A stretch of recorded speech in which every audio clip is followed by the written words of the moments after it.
Warning: the case you're about to hear was recovered from the restricted British Museum archive. Its contents have never been authorised for public release. Proceed at your own discretion. The British Museum. Sub-Basement 3. Department of Anomalous Antiquities. My name is Dr. Nathaniel Ashcroft, Senior Archivist, Custodian of Restricted Collections. What you are about to hear has been recovered from sealed files, letters, journals, and testimonies once thought too disturbing for public record. Every statement you hear is drawn from Britain's forgotten centuries, the whispered history that hides between faith and fear. These are the National Occult Archives, filed, preserved, never closed. The following document was never intended for public release. Case file NOA 1372. Classification: Exorcist's record. Date of statement: 27th January 1372. Location: Gwent, Wales. Author: Father Edmund, exorcist. Record of failed exorcism. Why Father Edmund, appointed exorcist of the diocese, do record my failure at a farmhouse near Abergavenny. I was summoned by a desperate family. Their daughter had stopped speaking Welsh or English. She spoke only Latin. Perfect Latin, ancient pronunciation. She was 12 years old and unschooled. She should know no Latin at all. When I arrived, the girl sat motionless in a chair. Her eyes were open but unseeing. Her lips moved constantly, whispering in an endless stream. I leaned close to hear. She was reciting the Mass, every word perfect, but backward, from the final blessing to the opening, reversing the holy words, undoing them. I began the ritual of exorcism, speaking the approved prayers, commanding whatever possessed her to depart. She stopped whispering. Her head turned toward me slowly, too smoothly, like a door swinging on oiled hinges. When she spoke, the voice was not a child's, deep and resonant, filling the room. It said in Latin, "You cannot cast out what was invited." I demanded to know what it was. It said it had no name I could pronounce, that it was older than Christ, older than Rome, that it had been sleeping beneath the church until prayers woke it, until devotion called it forth. I said this was impossible. Prayer calls to God, not to demons. It laughed through the girl's mouth, said I was young and foolish, that prayer is simply calling, and anything listening might answer. I continued the exorcism for 3 hours, sprinkling holy water, holding the cross before her, reciting every prayer I knew. The entity did not weaken, did not flinch or retreat. It simply waited patiently, as if humouring me. Finally it spoke again. It said I could not banish it, because it was not truly inside her.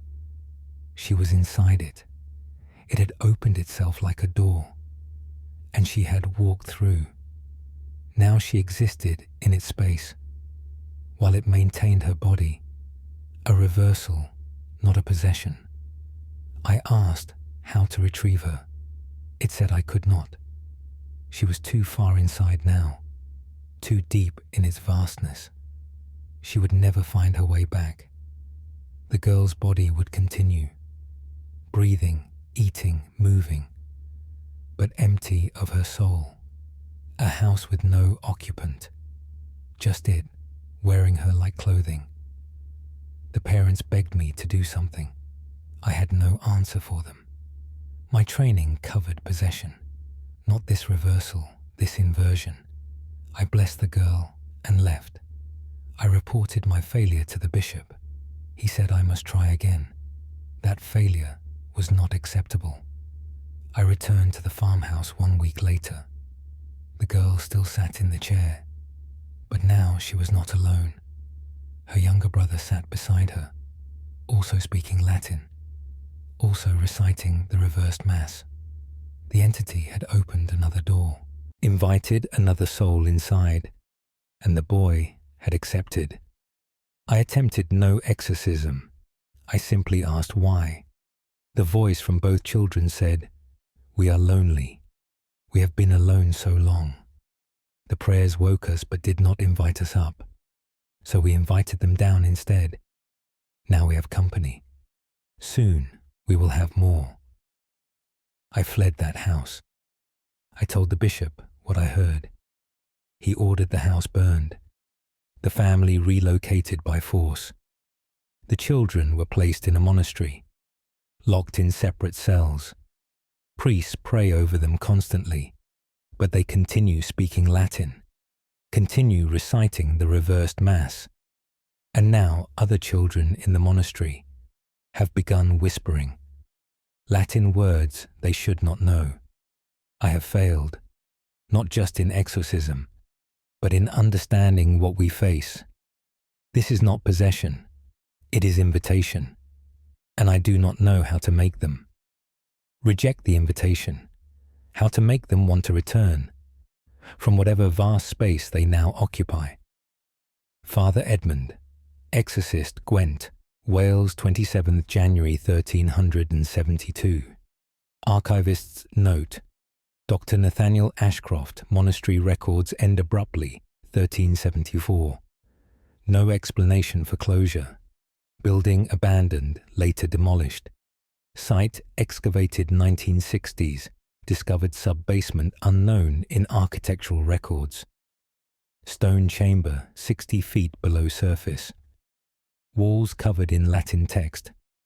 Same reversed Mass passages. Written in children's handwriting. Chamber sealed, never reopened. End of file. Proceeding to next recovered document. The following document was never intended for public release. Case file NOA 1589V. Classification: Village Priest's account. Date of statement: 14th June, 1589. Location: Radnorshire, Wales. Author: Father Vincent, village priest. Account of church sounds. I, Father Vincent, priest of St. Catherine's, do account for sounds that fill my church at night. The church stands alone on a hill above the village. Stone walls 2 feet thick, solid construction. It has served the parish for 300 years. By day, it is peaceful and quiet. By night, it becomes something else. The sounds begin at midnight exactly, every night without fail. Footsteps in the nave. Dozens of footsteps. People walking, sitting, standing. The rustle of clothing, the creak of wooden pews. Whispered conversations. All the sounds of a full congregation. But the church is empty. I have checked countless times, lighting every candle, searching every corner. No one is there. Yet the sounds continue. I hear them walk past me, feel the displacement of air, sense bodies moving through space, but see nothing. The sounds are not random. They follow a pattern, the pattern of a service. Footsteps entering in procession, the shuffle of people finding seats, silence for prayers, then singing, voices raised in hymns, dozens of voices, maybe 100, all singing together. But I hear no words, just the melody, wordless and strange. Not hymns I recognize. Older music, ancient patterns. After the singing comes movement. People standing for readings, sitting for sermons. The rhythm of a full Mass, but conducted by invisible priests, for invisible congregation. I tried speaking during their service, asked who they were, what they wanted. The sound stopped immediately. Total silence. for perhaps 30 seconds, then resumed as if I had not spoken, continuing their ritual, ignoring my presence. I am the intruder in their service, the unwelcome observer. Last week, I decided to participate. If I could not stop them, perhaps I could join them. I waited until midnight. The sounds began as always. I stood at the altar, began speaking the Mass aloud, timing it to match their rhythm. For a few moments, nothing changed. Then the invisible congregation responded, speaking the responses in Latin, dozens of voices, perfect pronunciation, perfect timing. We conducted the Mass together. I, the visible priest, they, the invisible faithful. When we reached communion, I felt hands, invisible hands extended toward me, dozens of them, waiting to receive the host. I had brought no communion wafers. This was just an experiment. But the hands waited expectantly. I pantomimed placing wafers on invisible tongues. And I felt the hands withdraw, felt mouths closing, felt them returning to their seats.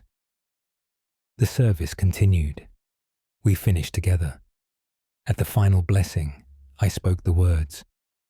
The invisible congregation responded. Then silence, complete silence. For the first time in months, the midnight sounds did not continue past the service. They had what they needed, a priest to complete their Mass. Now they return every night, and I must conduct their service. If I am absent, the sounds become frantic, searching footsteps, anxious whispers. They need their priest. I am trapped by their need, bound to this church, unable to leave or rest, condemned to serve two congregations, the living by day, the dead by night. Last Sunday, I asked my day congregation if any would attend midnight Mass. Several agreed out of curiosity. That night they came, sat in the pews, waited for midnight. When the sounds began, they fled, all of them running in terror. They felt the invisible bodies pressing against them, felt the cold of the dead, sensed the wrongness. Now no one will come at night. I conduct the service alone, the only living soul. In a church packed with the dead, they do not harm me. They simply need me. And that need will never end.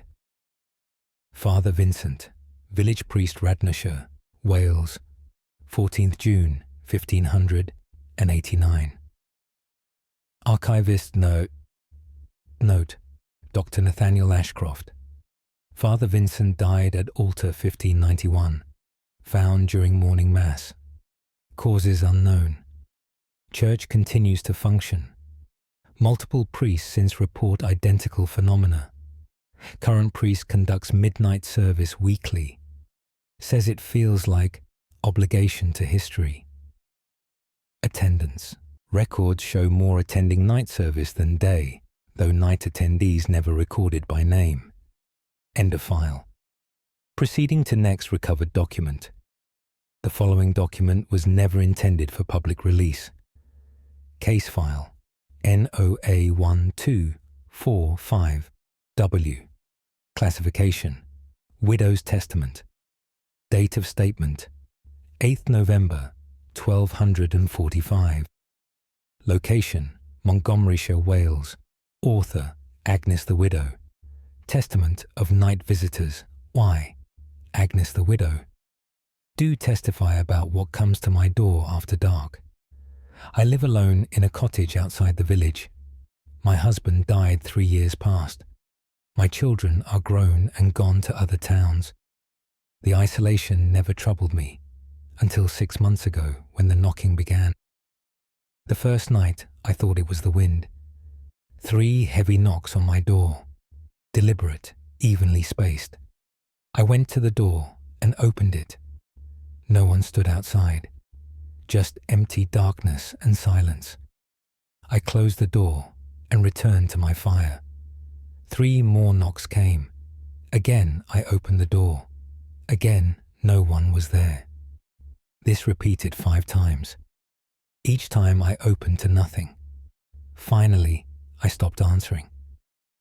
The knocking continued through the night. Every few minutes, 3 heavy knocks. Never stopping, never changing rhythm. By morning, I was exhausted. The knocking ceased at dawn. The second night it began again at sunset. This time, I did not open the door, just listened to the endless knocking. Then I heard the voice, a man's voice outside my door, speaking in Welsh, asking to enter, saying he was cold and needed shelter. I asked who he was. He gave a name I did not recognize, said he was traveling to Welshpool. That night had caught him on the road. I told him to go to the village. He said the village would not admit him, that I was his only hope. Something in his voice was wrong. Too flat, too empty, like words spoken without breath. I refused to open the door. He knocked again, 3 times, then silence. Then 3 times more. This pattern continued until dawn. The third night brought more voices, 2 men and a woman, all asking to enter, all claiming to be travelers, all with that same wrong quality to their speech. Each night brings more voices. Now I hear dozens, men, women, children, all outside my door, all knocking in groups of 3, all begging entry. I have stopped listening to their words. I stuff cloth in my ears. I pray until dawn, but I can still feel the knocking, the vibration through the door, through the walls, through the floor. The entire cottage trembles with it. One night, I looked through a gap in the shutters, tried to see who knocked. The area before my door was crowded, dozens of figures standing close together, but I could not see them clearly. They were there, but not there. Present, but not solid. Like shapes made of shadow. One turned its head toward my window. I saw its face, or where its face should be.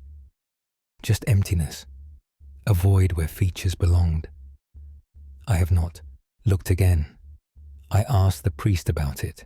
He came and blessed my cottage, sprinkled holy water on the threshold, said prayers of protection.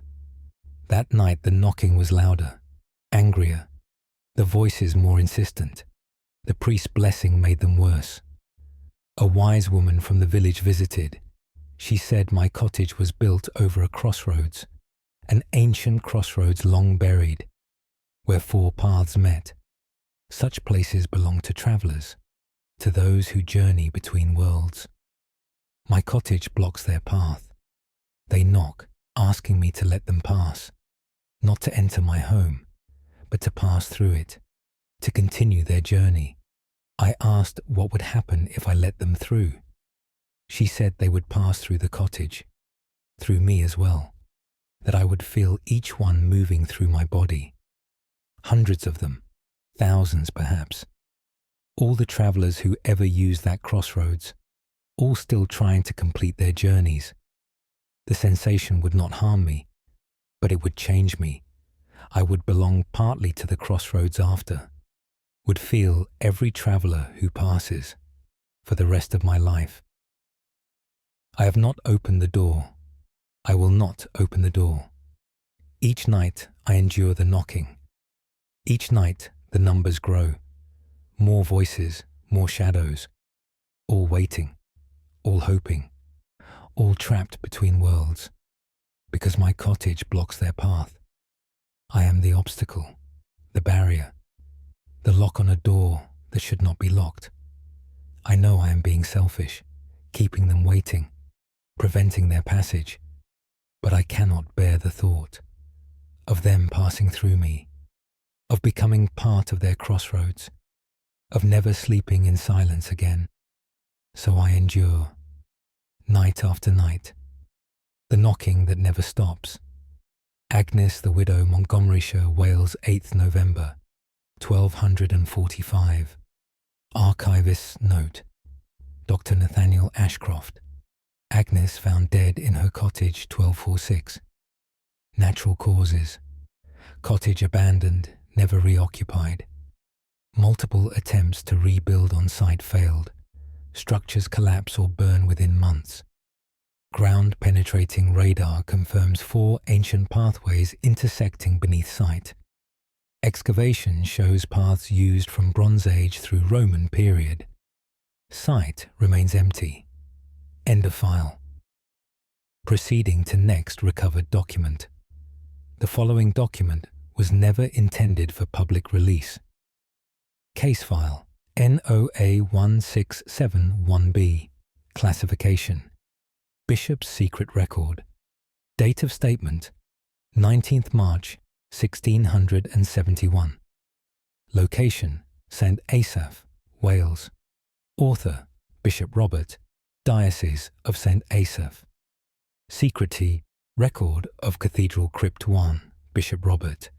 Do record what we found in the cathedral crypt. This document must remain sealed. The knowledge it contains is dangerous. I write only for my successors, so they may be warned. We were renovating the crypt. Ancient section beneath the cathedral. Burial place of former bishops and clergy. The work required moving some older coffins to create space for modern burials. When we opened the first coffin, we found it empty. Not robbed, just empty. As if the body had dissolved completely. We opened a second coffin, also empty. Then a third, a fourth, a fifth, all empty. 12 coffins, all supposedly containing former bishops, all empty. The workers wanted to stop, said this was a bad omen, but I ordered them to continue. We had to know the extent of the problem. We opened every coffin in the crypt, 47 in total. Every single one was empty. Not a bone, not a shred of cloth. Just empty stone boxes. I did not understand. These were men of God. Their burials had been properly conducted. Witnesses had seen bodies placed in coffins. Yet now nothing remained. That night I prayed in the crypt, seeking understanding. At midnight, I heard singing. The sound came from deep below. Beneath the crypt floor, male voices in harmony, singing Latin hymns. I recognized some of the voices. Bishops I had known, men I had attended at their deaths, men I had helped bury. They were beneath me, not in the coffins but below them. I found a gap between stones, wide enough to peer through. Below the crypt was another chamber, larger and older. And it was full of people, former bishops and clergy, all standing in neat rows, all singing together, all in full vestments, all looking exactly as they had in life. I called down to them, asked why they were not in their coffins. The singing stopped. One figure approached the gap, a former bishop I had served under, dead for 20 years. He looked up at me. His eyes were completely black. He said in a voice not his own, "We cannot rest in your church. We belong to what lies beneath." It called us down, pulled us from our coffins, gathered us here. Now we serve it. As we served God above. I asked what lay beneath. He smiled. His teeth were too numerous, filling his mouth wrongly. He said it had no name, that it was older than the cathedral, older than Christianity, that we built our church above it, thinking to sanctify it, but we only fed it. Every burial in the crypt, every body placed in a coffin, eventually sank through stone, dropped into the chamber below, where it collected them, added them to its congregation. I asked if they were dead. He said they did not know anymore, that death is different in the chamber. that they sing and move and think, but feel nothing, want nothing, just exist in service to what gathered them. I asked how to free them. He said they did not want freedom. That service is all they remember, that they cannot imagine anything else.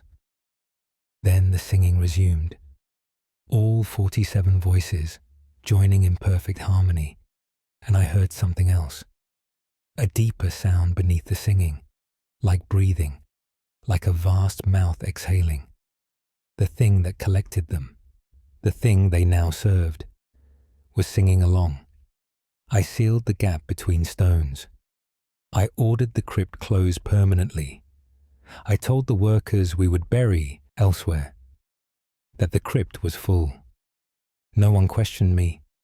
They had heard the singing too. But I know the truth. The crypt is not full. It is empty, because everything we place there falls through into the chamber below, where something ancient and hungry collects God's servants and makes them sing. I have ordered that when I die, I must not be buried in the cathedral. I will not be placed in the crypt. I will not sink through stone. I will not join that choir. But I fear my successor will ignore this, will bury me according to tradition, and I will sink like the others. My voice added to their eternal song, serving what lurks beneath, forever. Bishop Robert, Diocese of St. Asaph, 19th March, 1671. Archivist's note: Dr. Nathaniel Ashcroft, Bishop Robert, died 1673, buried in cathedral crypt per tradition. Crypt sealed 1680 after structural concerns. Never reopened. Modern acoustic monitoring record sounds beneath cathedral, consistent with group singing. 48 distinct voices identified, all male, all singing Latin hymns. Recording continues day and night. No explanation provided to public. End of file. Proceeding to next recovered document. The following document was never intended for public release. Case file NOA1428T. Classification: Tutor's account. Date of statement: 1st September 1428. Location: Denbighshire, Wales. Author: Thomas ap John. Tutor: Account of student possession. Y. Thomas ap John, tutor to the sons of Lord Mostyn. Do account for what happened to my youngest student.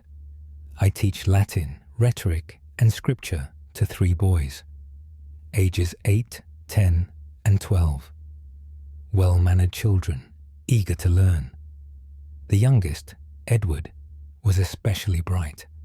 He mastered Latin grammar quickly, could conjugate verbs and decline nouns, better than students twice his age. His progress seemed remarkable, until I realized he was not learning. He already knew. One morning during lessons, Edward corrected my pronunciation of a particularly difficult Latin passage. He demonstrated the proper accent, classical Latin, perfectly spoken. I had never taught him that pronunciation. No one in Wales speaks classical Latin. We use church Latin, modern forms. But Edward spoke like an ancient Roman. I asked where he learned this. He said the man taught him. I asked what man. Edward pointed to the corner of the room, said the man was standing there. I saw no one. Edward insisted the man was present, wearing a toga, holding a scroll, speaking to him constantly, teaching him proper Latin. I dismissed this as imagination, a precocious child inventing friends. But Edward's Latin continued improving. He began speaking full sentences, complex philosophical arguments, quoting texts I had never shown him, works of Cicero, Seneca, Marcus Aurelius. Perfect recitation of lengthy passages. I tested him with obscure texts. He knew them all, not just knew them, but understood them, could discuss their meaning in depth. This was impossible for an 8-year-old. I confronted Edward privately, asked him to tell me the truth, who was teaching him. Edward said the man's name was Marcus, that Marcus had been a teacher in Rome, that he died long ago but continued teaching, that he found Edward and recognized potential, a young mind ready to learn. So Marcus stayed and taught him everything. I asked if Edward could see Marcus now. He said yes. Marcus was beside me, listening to our conversation. I spoke to the empty air, asked Marcus to reveal himself if present. Edward gasped, said Marcus was angry, that I was rude to address him so casually, that I should show respect to my betters. The words came from Edward's mouth, but the tone was wrong. Adult, authoritative, disdainful. Then Edward's eyes changed. The colour shifted from brown to grey. His posture straightened. He stood like a Roman senator. When he spoke, the voice was not his. Deep and accented strangely. Speaking Latin with perfect authority. The voice said, "I am Marcus Fabius, teacher of rhetoric. I died in Britannia teaching barbarians. I continue teaching still. This boy has a gift for language. I will not abandon him." I demanded Marcus release Edward. The voice laughed, said I misunderstood. Edward had invited him. The boy wanted to learn, wanted knowledge more than anything. Marcus simply provided it. A fair exchange. Knowledge for presence. I called for a priest. Father Thomas came and attempted exorcism. But Marcus was not a demon. He was a ghost, a shade. The prayers had no effect. Marcus mocked the priest's Latin, corrected his grammar, lectured him on proper declension, all through Edward's mouth. For 3 days Marcus controlled the boy, teaching through him, speaking through him, demonstrating perfect knowledge. Edward's brothers were terrified. Lord Mostyn considered sending Edward away. Then on the 4th day, Edward changed.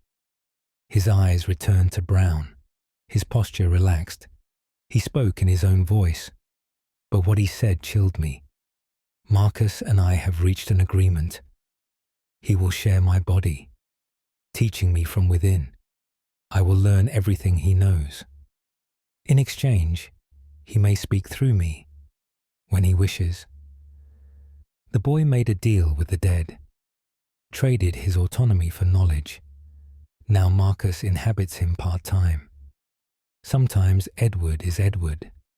Sometimes Marcus looks through Edward's eyes. The boy's Latin is flawless. His rhetoric is masterful. At age 8, he argues like a philosopher. But he is not fully himself anymore. He is shared space. A boy and a ghost. Learning and teaching, living together. I continue tutoring the other boys. But I will not teach Edward. I cannot bear to see. Which one looks back at me? The eager child I knew, or the ancient Roman, who wears him like a cloak? Thomas ap John, tutor, Denbighshire, Wales, 1st September, 1428. Archivist's note. Dr. Nathaniel Ashcroft. Edward Mostyn became renowned scholar, authored Latin texts at age 15. Writings show knowledge of Roman life details unknown to medieval scholars. Died aged 23. Final words reportedly, Marcus says goodbye. Roman villa excavated beneath Mostyn Estate 1890s. Included schoolroom. Floor inscription identifies Marcus Fabius, Rita. Died 310 CE. End of file. Proceeding to next recovered document. The following document was never intended for public release. Case file NOA 1796M classification, Midwife's Testament, date of statement 25th October 1796, location Ceredigion, Wales, author Mary Hughes, midwife. Testament of stillborn children, I, Mary Hughes, midwife, do testify about the crying I hear at night. I have delivered over 400 babies. Most lived, some did not. Stillbirths are the hardest part of my work. Bringing lifeless children into the world, watching mothers grieve, burying tiny bodies in unconsecrated ground. Babies who never drew breath cannot be baptized, cannot be buried in churchyards, must be placed in the corners of fields, hidden away, unnamed, unmourned properly. I have buried 37 in my career. I remember every one. 6 months ago, the crying began, soft at first, barely audible. An infant crying in the distance. I thought it was a neighbor's child, but the sound came from no house.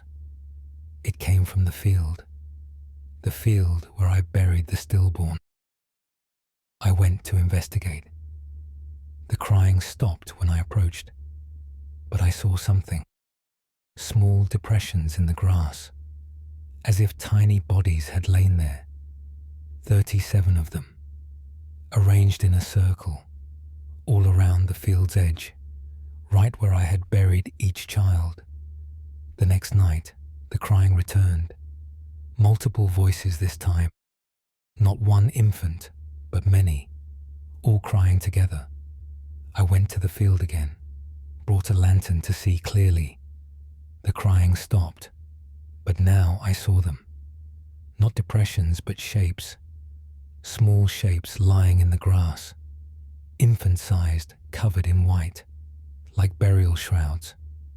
As I watched, one moved, a tiny hand pushing out from the white cloth, reaching upward. Then another hand, another. All 37 began moving, little arms reaching up, little legs kicking weakly, all trying to rise. I ran. I am ashamed, but I ran. Left them reaching and crying, fled to my cottage and locked the door. The crying followed me, not physically, but in my mind. I hear it everywhere now, day and night. 37 babies crying, calling for help I never gave them. I told the priest. He said it was guilt manifesting, that I needed to pray for forgiveness. But I have done nothing wrong. I did my best for each mother. I buried the babies with care. I prayed over them privately, but they were unbaptized, unsaved according to the church, trapped in limbo, unable to enter heaven, unable to rest.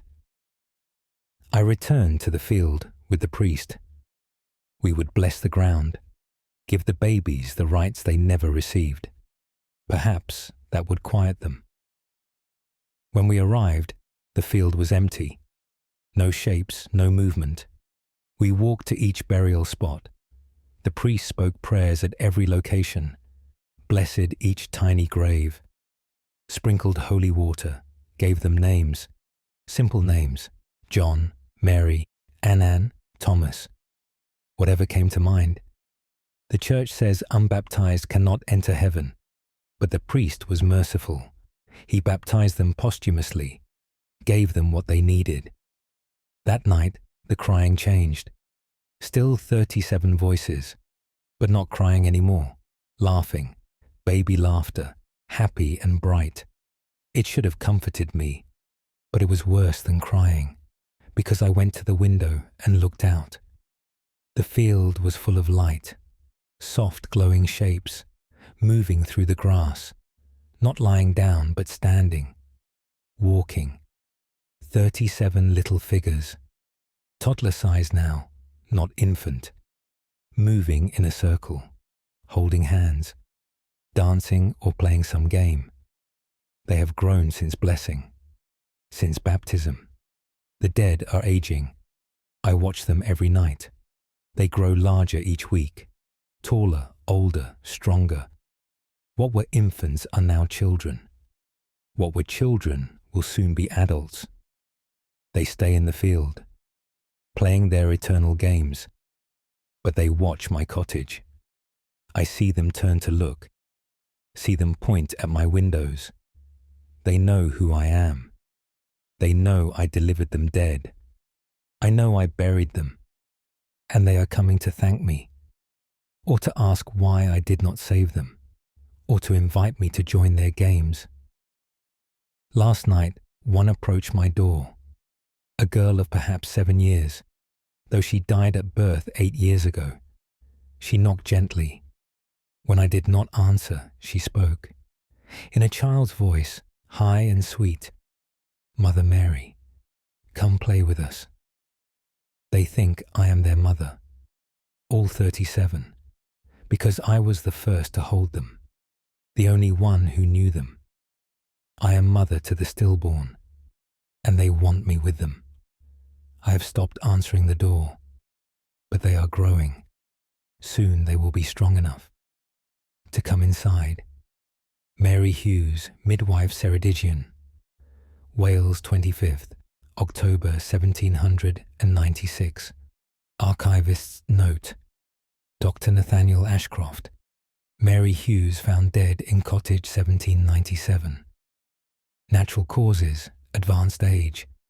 No evidence of intrusion. Field sold for development 1850s. Builders reported childlike laughter during excavation. Work abandoned after multiple accidents. Site remains empty. Local children avoid area, report strange kids who invite them to play. Parents forbid field access. End of file. Proceeding to next recovered document. The following document was never intended for public release. Case file NOA1354P. Classification Prison Chaplain's Record. Date of statement 7th December 1354. Location Beaumaris Castle, Wales. Author Father Philip, Prison. Chaplain Record of Cell 7. Father Philip, chaplain to the castle prison, do record events in the lowest cell. The castle has 3 levels of cells. Ground level for minor offences, underground for serious crimes, deep underground for the worst. Cell 7 is the deepest, carved from living rock. 20 feet below the castle foundation, it has held 3 prisoners in my tenure. All 3 went mad. All 3 claimed the same thing, that they were not alone in the cell. The current prisoner is a murderer. He killed his wife and her lover, confessed immediately, showed no remorse. A hard man, cruel and calculating. He feared nothing when they locked him in cell 7. He mocked my prayers, laughed at talk of punishment, said he had done what he wanted and would do it again. That lasted 3 days. On the 4th day, he began screaming, not in pain, but in terror, begging to be moved, saying something was in the cell with him. I descended to speak with him. He pressed against the door, as far from the back wall as possible. He said something lived in the stone, that it whispered to him, not in Welsh or English, in a language that hurt to hear, that it showed him things, images that appeared in the darkness, scenes from his victims' lives, things he could not have known, private moments, secret fears, all displayed before him, making him understand what he had taken. I asked if he felt remorse. He said no, he felt terror, not sorry for his crimes, just afraid of the thing in the wall. That night, I stayed outside his cell, listening, praying, watching. At midnight, I heard it, not whispering, but a voice, clear and cold, coming from inside the cell, speaking in Latin, but Latin that predated the church. Ancient words, pagan rhythms. The prisoner screamed, begged it to stop. The voice continued, speaking continuously for an hour, describing the prisoner's murders, every detail, every moment, but from the victim's perspective, making him feel what they felt, making him understand their fear, their pain, their final thoughts. By dawn, the prisoner was broken, weeping, begging forgiveness, asking to confess everything, to atone for all he had done. I gave him confession and communion. He died that afternoon, simply stopped breathing, gave up his soul. The cell has been empty since, but I hear the voice still, continuing its recitation, speaking to no one, or perhaps to the many who died here before. Cell 7 has held prisoners for decades. Hundreds have died in its darkness, some from execution, some from despair, all leaving part of themselves in the stone. The voice speaks their stories, one after another, a catalogue of suffering. Every prisoner who ever occupied that space, their crimes, their punishments, their deaths, all recorded, all remembered, all spoken aloud by whatever dwells there. I asked the Castellan to seal the cell, to never use it again. He refused, said it was the most effective cell they had, that hardened criminals emerged broken, ready to confess anything, so they continue sending prisoners there, the worst offenders, the most violent men, and the voice judges them all, makes them understand, makes them feel, makes them beg for mercy, from something that has none. Last week they brought a new prisoner, a man who murdered 3 children, showed no remorse, no conscience. He smiled when they locked him in cell 7, said he welcomed the darkness, that he enjoyed remembering what he had done. I descended to pray for him, not because he deserved prayers, but because I feared what the voice would do. I heard it begin, not speaking the man's crimes, but speaking to him directly, in the children's voices, 3 small voices, calling out to him from the darkness, asking why he hurt them. The man's smile vanished. He scrambled to the door, covered his ears, but the voices continued, getting louder, closer, as if approaching through the stone. 3 children emerging from rock, walking toward him through solid wall. He screamed until his voice broke, then kept screaming silently. I do not know what he saw, but his eyes were wide with horror, fixed on something I could not see. He died 2 days later. Heart stopped, the physician said, but I know better. Fear killed him. Fear of 3 dead children, emerging from stone to reclaim their stolen lives. I will serve this prison as long as I must, but I will never descend to cell 7 again. Some justice is too terrible, even for the worst of men. Father Philip, prison chaplain, Beaumaris Castle, Wales, 7th December 1354. Archivist Nadi's note. Dr. Nathaniel Ashcroft, cell 7 sealed. 1536. Reopened 1650s during Civil War. Multiple deaths occurred during brief reuse. Sealed again permanently 1652. Location marked on architectural plans with warning notation. Modern structural survey detected void space adjacent to cell. Natural cave or earlier construction. Acoustic properties unusual. Whispers recorded despite empty rooms. End of file. Proceeding to next recovered document. The following document was never intended for public release. Case file. NOA1537D. Classification. Doctor's notes. Date of statement. 16th August, 1537. Location. Pembrokeshire, Wales. Author. Dr. David Lloyd. physician medical notes on sleep sickness. Why? Dr. David Lloyd, physician. Do record an affliction spreading through coastal villages. It began 3 months ago. A fisherman fell asleep and would not wake. His family called me to examine him.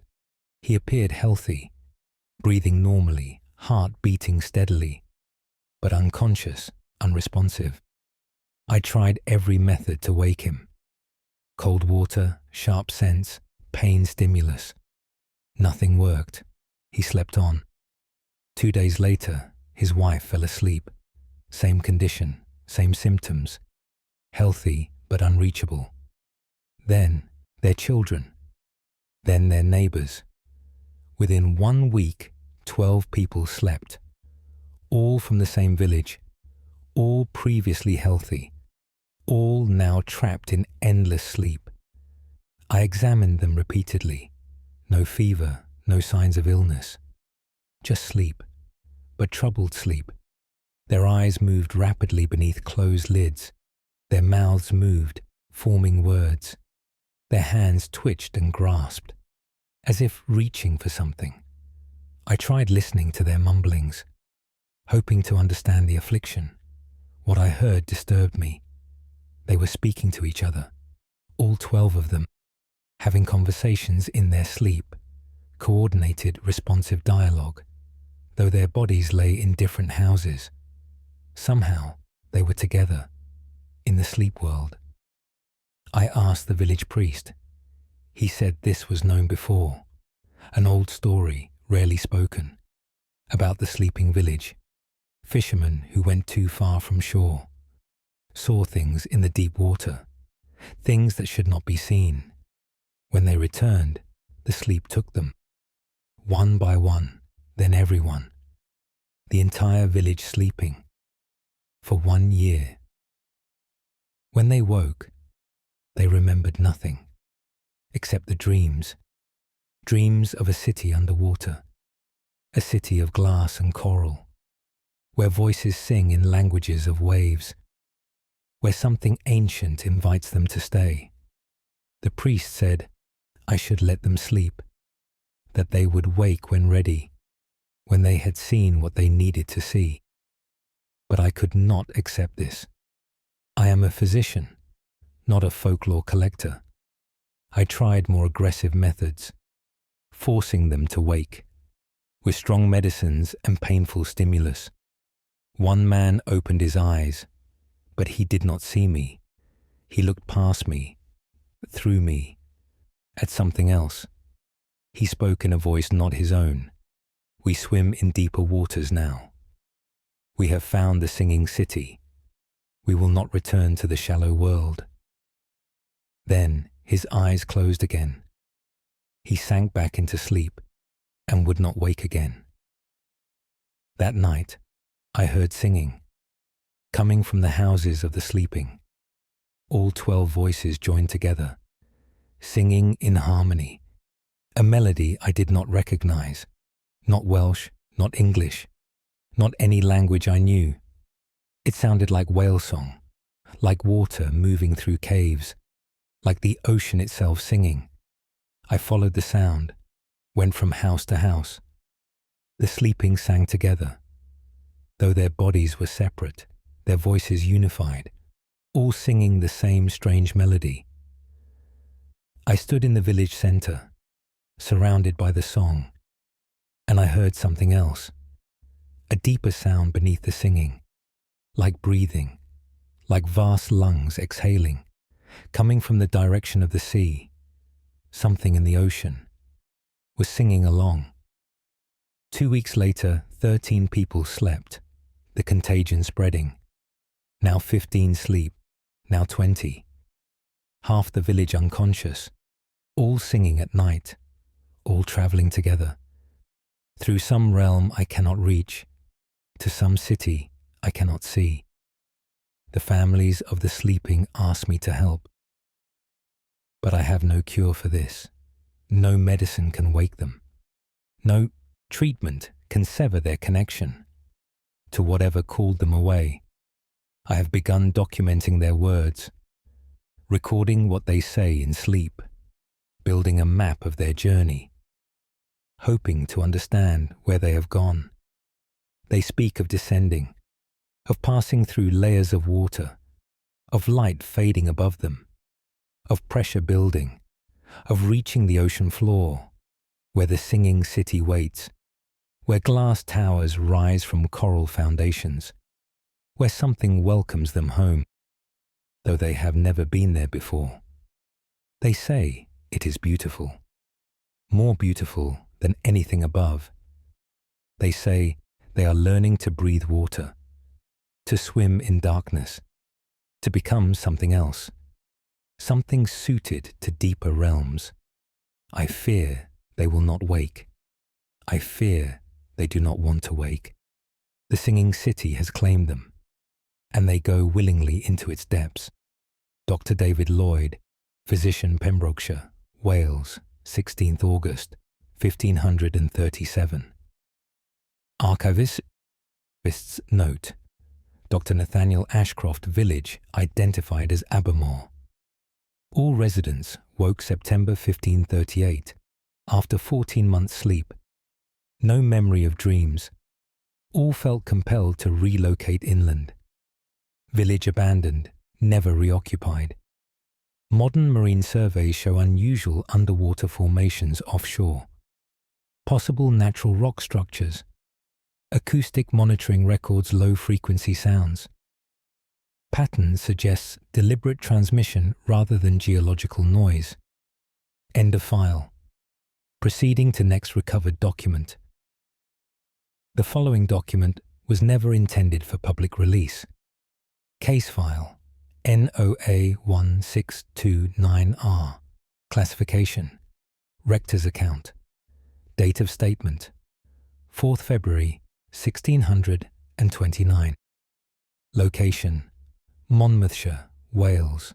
Author: Father Richard, Rector.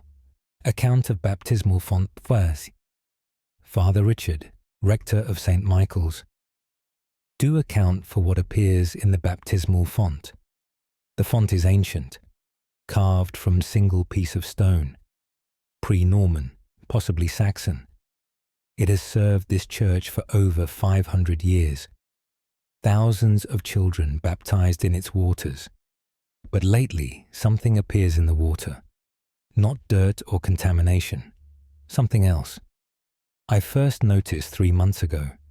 Preparing for a Sunday baptism, I filled the font with clean water, blessed it with proper prayers.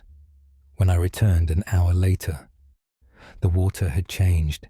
It looked darker, thicker, not cloudy but dense, as if something dissolved in it. I thought perhaps the stone was leaching minerals.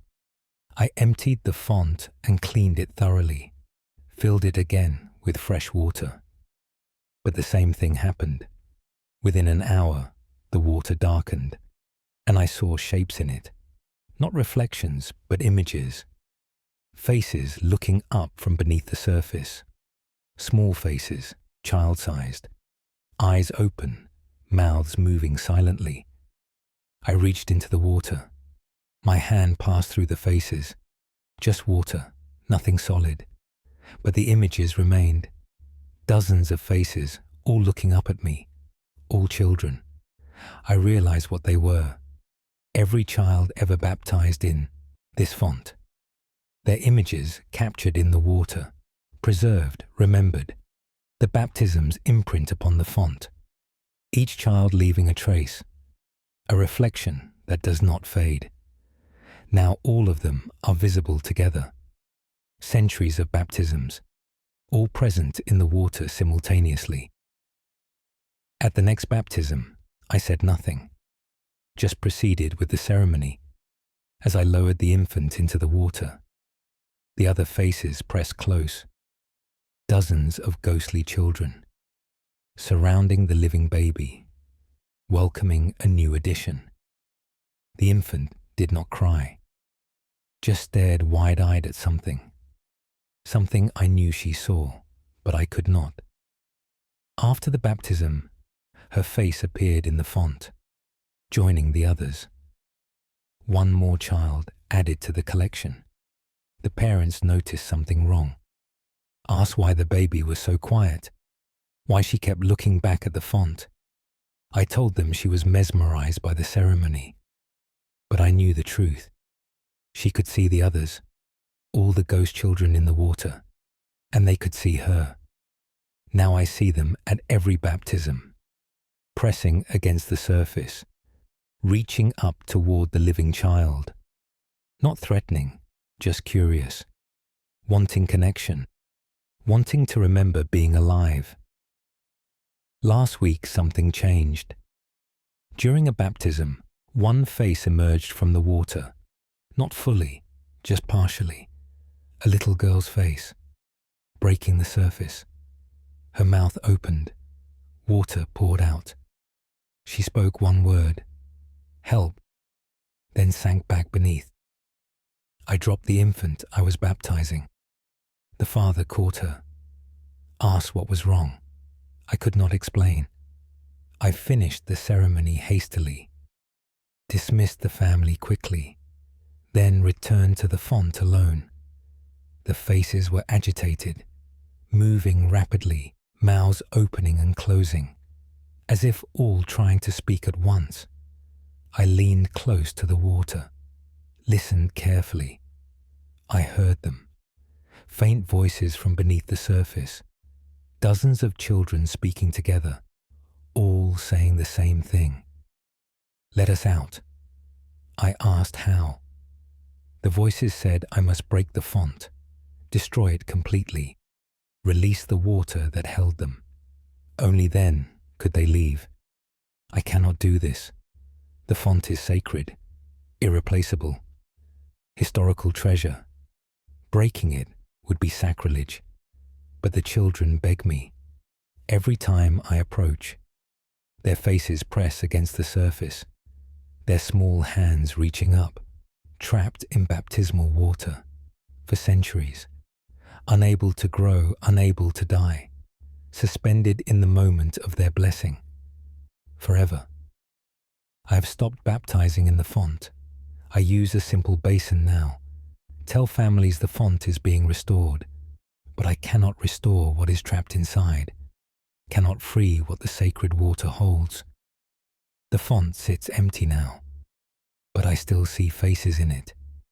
Even with no water present, they are part of the stone itself, absorbed into it over centuries, staring up from the dry basin, silently begging for release. That will never come. Father Richard, Rector Monmouthshire, Wales, 4th February 1629. Archivist's note. Dr. Nathaniel Ashcroft, font destroyed during English Civil War, 1645. Smashed by parliamentarian soldiers. Parish records note sudden evacuation of church during destruction. Soldiers reported screaming from broken font. Water that spilled evaporated immediately despite cold weather. Stone fragments, preserved, show unusual properties. Surface retains moisture regardless of environment. Always slightly damp to touch. End of file. Proceeding to next recovered document. The following document was never intended for public release. Case file NOA1293E. S classification. Sexton's record. Date of statement 29th May 1293. Location Gwynedd, Wales. Author Stephen the Sexton. Record of grave sounds. I, Stephen the Sexton, do record sounds from beneath the cemetery. I maintain St. David's churchyard. Digging graves, caring for the grounds. I know every grave and headstone. I have buried over 200 people here. I know they are dead. I watched them lowered into the earth, saw the soil cover their coffins, but they are not silent. At night, I hear them moving, not above ground, but below. Underground sounds, scraping, scratching, shifting, as if the dead are rearranging themselves. At first I thought it was animals, badgers or foxes digging, but the sounds are too organized, too deliberate. I hear them most clearly near the oldest section, where burials date back 2 centuries. The sounds come from deep below even the oldest graves. Something moves in the earth beneath them. I told the priest. He said I was hearing the earth settling, coffins collapsing as wood rots, natural processes. But I know the difference. This is purposeful movement. This is activity. I stayed in the churchyard one night, sitting among the graves, listening carefully. At midnight, the sounds began. Not random scraping, but rhythmic. Dozens of sources, all moving together. A coordinated effort. I pressed my ear to the ground, heard them more clearly. The dead were digging, all of them together, excavating downward, deepening their graves, going further into the earth. But why? The dead should rest, should lie still. Instead they dig. I brought a spade and opened an old grave, digging down to the coffin level. The coffin was there, but lower than expected, sunk deeper than I had buried it. And beneath the coffin, the earth continued down, a tunnel descending into darkness. The dead had dug through their coffin bottoms, continued downward into the soil, creating passages leading deeper. I lowered a lantern into the tunnel. It descended at least 20 feet, then opened into a larger space. I could not see the bottom, just darkness and the sound of movement. Many bodies shifting below. I pulled the lantern back quickly, covered the grave, marked it so I would remember. But I had to know more. I checked other old graves, found the same thing. All had tunnels beneath, all leading down, all connecting to the same vast space below. The dead were not fleeing upward. They were descending, all of them working together, digging themselves deeper into the earth, seeking something below, or fleeing from something above. I asked the oldest villagers if they knew anything about the cemetery. One ancient woman remembered a story. This land was a burial mound. Before the church was built, ancient people buried their dead here, in a great chamber beneath the surface. The church was built atop it, Christian graves placed above pagan ones. The woman said the old dead call the new dead, invite them down, teach them to dig, show them the way to the deep places where all the dead eventually go. I returned to the grave I had opened, listened at the tunnel entrance, heard voices from below, speaking Welsh, but ancient dialect, and another language beneath that, older than Welsh, older than Latin. The original people, still speaking in the depths, still gathering their dead, still adding to their number. Every burial I perform adds another digger, another pair of hands, working to deepen the passages, to expand the chambers below, to make room for more. I should stop burying here, should warn people away. But where else would we bury our dead? This is consecrated ground, blessed by the church, supposed to be safe and holy. Instead, it is a doorway, a passage downward, into something older than Christianity, something that still claims the dead. I continue my work, digging graves 6 feet deep, knowing they will dig themselves deeper, that each body I inter will eventually join the others below, in the ancient chamber, where the old dead wait, and teach, and dig ever deeper, seeking what lies at the bottom of the endless earth. Stephen the Sexton Gwynedd, Wales, 29th May, 1293. Archivist's note, Dr. Nathaniel Ashcroft, Cemetery closed 1850s, too full for new burials. Ground-penetrating radar, 1990s, revealed extensive voids beneath surface. Tunnel network depth exceeded 80 feet. Opening into large chamber. Excavation deemed too dangerous. Area fenced. Signs warn of unstable ground. Locals report hearing sounds from beneath cemetery, described as digging. No geological explanation. Phenomenon continues. End of file. Proceeding to next recovered document. The following document was never intended for public release. Case file NOA 1487N. Classification. Nun's confession. Date of statement 11th July 1487. Location Pembrokeshire, Wales. Author Sister Nicola, Benedictine nun. Confession of mirror vision. Why? Sister Nicola, do confess what I see in the convent mirror. Our order maintains strict rules. We own nothing, possess nothing, but the convent has one mirror. In the infirmary, for treating injuries, sisters may look only when necessary for medical care. Vanity is forbidden. 3 weeks ago, I attended a sick sister.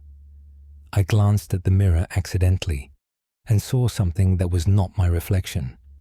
An old woman stood behind me, wearing our order's habit, but a style not used in decades. I turned quickly. No one was there, just me and the sleeping sister. I looked back at the mirror. The old woman remained, standing directly behind my reflection, her mouth moving, speaking words I could not hear. I told Mother Superior. She said I had imagined it, that exhaustion creates visions. I was ordered to rest and pray. But that night I returned to the infirmary. I needed to know if she was real. The mirror showed my reflection normally. Then she appeared again, not suddenly, but gradually, fading into view behind me. This time I did not turn around. I watched her in the mirror. She was ancient, her face deeply lined, her habit worn and faded. She looked directly at my reflection and mouthed one word. I could not hear her, but I could read her lips. Run. I asked why, speaking to the mirror. She pointed behind my reflection, at the infirmary door. I turned to look. The door was closed, no one there. When I looked back at the mirror, the old woman was frantic, pointing more urgently, her mouth forming the word again and again. Run, run, run. Then she faded, and I was alone with my reflection. The next day, another sister saw her, Sister Margaret, treating a fever patient. She reported the same thing. An old nun appearing in the mirror, warning her to run. Mother Superior investigated. She examined the mirror closely, found nothing unusual, just old glass in a wooden frame. But that night, she saw the old woman too, and finally believed us. Mother Superior searched the convent records, found a mention from 60 years ago. Sister Agatha, elderly nun, died in the infirmary. The record was brief, just her name, age and date, no cause of death. But Mother Superior found something else. A sealed letter marked private, written by the Mother Superior of that time. It described Sister Agatha's final days. She had become convinced that something was wrong with the convent, that something evil had entered, hidden itself within the walls. She warned the other sisters, begged them to leave, said they were all in danger. She was deemed mad with fever, confined to the infirmary, where she died 3 days later, still warning, still begging, telling them to run. Now she appears in the mirror, still trying to warn us, still desperate for us to listen. But warn us of what? We searched the entire convent, found nothing amiss, no signs of evil or danger.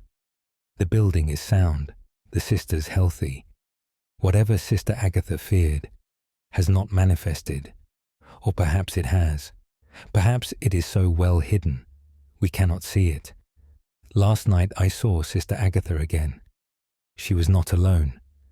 3 other nuns stood with her, all old, all in outdated habits, all pointing at the door, all mouthing, "Run." I recognize one of them from portraits. Sister Margaret the Elder, died 40 years ago. The second I did not know, but the third was Sister Beatrice, who died last year. Already she has joined them. Already she warns us from beyond death. 4 dead sisters, all telling us to flee, all desperate for us to escape from something we cannot see, something patient enough to wait decades, collecting sisters one by one. This morning I went to Mother Superior, told her about the 4 nuns. She had seen them too, and she had made a decision. We are evacuating the convent, all 30 sisters relocating. Mother Superior says we must trust the warnings of the dead, even if we do not understand them, even if we see no danger. Better to flee from nothing than to ignore a genuine warning. We leave tomorrow, taking only essentials, abandoning the convent to whatever claimed it. Tonight, I will look in the mirror one last time to tell Sister Agatha that we finally listened, that we are running, as she begged us to do, 60 years late, but running nonetheless. Sister Nicola, Benedictine nun, Pembrokeshire, Wales, 11th July 1487. Archivists note: Dr. Nathaniel Ashcroft, convent, abandoned July 1487. Sisters relocated to another house. Original convent never reoccupied. Building collapsed 1502. All walls falling inward simultaneously. No structural explanation. Excavation of ruins revealed sub-basement filled with remains. Not human. Unknown biological origin. Carbon dating failed. Material does not match any known organism. Mirror never recovered. End of file. Proceeding to next recovered document. The following document was never intended for public release. Case file NOA 1716B. Classification: Baker's account. Date of statement: 23rd March 1716. Location: Flintshire, Wales. Author: Benjamin Morris Baker. Account of dough rising. Why? Benjamin Morris Baker. Do account for dough that shapes itself. I bake bread for the town market. Standard loaves, simple recipe. Flour, water, yeast, salt. Mixed, kneaded, left to rise. The process is reliable and familiar. But last month, something changed. I prepared dough as usual. Shaped it into loaves. Set them to rise overnight. In the morning, the shapes were wrong.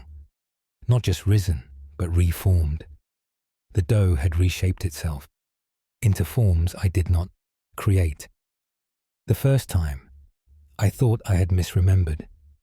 Perhaps I shaped them differently than I thought. But the next night, I was careful. I shaped simple round loaves. 12 of them, all identical. Left them on the bench covered with cloth. In the morning, they were not round. They were shaped like hands. 12 hand-shaped loaves. Fingers, thumbs, palms. Perfect detail, as if someone had sculpted them. I baked them anyway. Could not waste the dough. The bread was fine to eat, just strangely shaped. But customers were unsettled. Buying bread shaped like hands felt wrong to them. I sold them cheaply. That night I tried again. Shaped the dough carefully. Watched it for hours. making sure nothing disturbed it. At midnight, I fell asleep. When I woke at dawn, the dough had changed again. Not hands this time. Faces. 12 faces in bread dough. Eyes, noses, mouths. All different faces. Some young, some old. All looking upward. All with mouths slightly open, as if gasping. I could not bake them. Could not put those faces in the oven. I threw the dough away, but I examined the shapes first, trying to understand. The faces looked familiar somehow. Not people I knew, but types I recognized. The weathered face of a farmer, the soft face of a child, the gaunt face of someone sick. Then I understood. These were faces of people who had eaten my bread, customers, regular buyers, their faces impressed into the dough. By some means I could not explain. I stopped baking for 3 days, tried to clear my mind, to decide if I was going mad. But people needed bread. I had a business to maintain. I started again. This time I prayed over the dough, blessed it before shaping, stayed awake all night watching. The dough did not move, remained in the shapes I created. Round loaves, simple and normal. I thought the problem was solved, but when I cut the first loaf after baking, I found something inside. The center of the bread formed a hollow space, not a bubble from rising, a deliberate cavity shaped like a tiny room, with tiny shapes inside, figures made from bread, small people standing together. I cut open all 12 loaves. All contained hollow spaces, all contained figures, different numbers in each, different arrangements, like scenes from life. One showed a family at table, another showed workers in a field, a third showed children playing, all sculpted in bread, from the inside out. I have not told anyone. Who would believe me? But I check every loaf now, cutting them open before sale. Most are normal, solid bread, no hollows. But 1 in 10 contain scenes, little worlds inside. I do not know what it means, why bread would shape itself, why dough would create tableaus of life in miniature. But I think of my customers, who eat this bread daily, who consume these hidden scenes, taking them into their bodies, becoming part of whatever story. The bread is telling. Last week I found something different, a loaf with a hollow center, containing one figure, just one small form, and I recognized its shape. It was me, my face, my baker's apron, me sculpted in bread, standing alone in an empty space. I have not baked since, cannot bring myself to continue. If the bread makes images of life, what does it mean? That I am alone in emptiness? What future is it showing me? Benjamin Morris, Baker Flintshire, Wales, 23rd March, 1716. Archivist's note, Dr. Nathaniel Ashcroft. Benjamin Morris found dead in bakery 1717. Alone, natural causes. Bakery abandoned after his death. Building repurposed 1730s. Multiple bakers attempted business on site. All reported unusual dough behavior. All left within months. Site currently houses pottery shop. Owner reports clay sometimes forms shapes overnight. Usually human figures. Always alone. End of file. Proceeding to next recovered document. The following document was never intended for public release. Case file NOA1543A.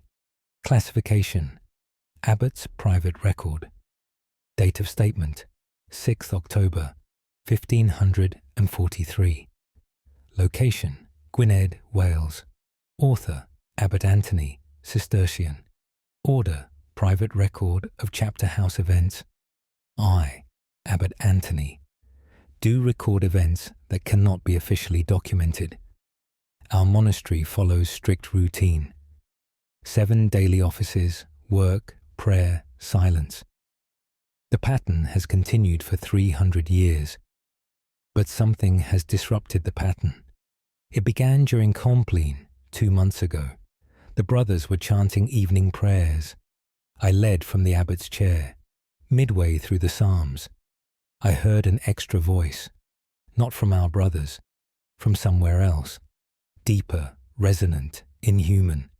It chanted the same Latin words, but with wrong pronunciation. Ancient Latin, pre-Christian accent. I looked at the brothers. All were chanting normally. None seemed to notice the extra voice, but I heard it clearly, joining our prayers, speaking words that predated their Christian meaning. After Compline, I questioned the brothers. None had heard anything unusual, just our usual chant. I decided I had imagined it, perhaps exhaustion, perhaps age. But the next night, the voice returned, louder this time, clearer. And this time, Brother Thomas heard it too. He stopped chanting mid-verse, looked around in confusion. We made eye contact. He had heard it too. Over the following week, more brothers noticed. Each night, more heard the voice, until all 40 brothers could hear the extra chant. We investigated the chapter house, searched for hidden speakers, someone playing a cruel joke. Found nothing, just stone walls and wooden seats, the same room we had used for centuries. I consulted our library, researched the monastery's history, found something disturbing. This land was sacred before our monastery. A pagan temple stood here, dedicated to gods whose names were forbidden to record. The temple was destroyed. Our monastery built atop its ruins to sanctify the ground, to erase the old religion. But something remained. The old words, the old rituals, remembered by the stones. Now when we pray, the stones remember their own prayers and speak them alongside ours, creating a duet, Christian and pagan, new and old, both occupying the same space, both demanding to be heard. Last week something worse happened. During Matins, the midnight prayer, the voice did not just join us, it led us. Started the chant before I could, in the old language, and the brothers followed.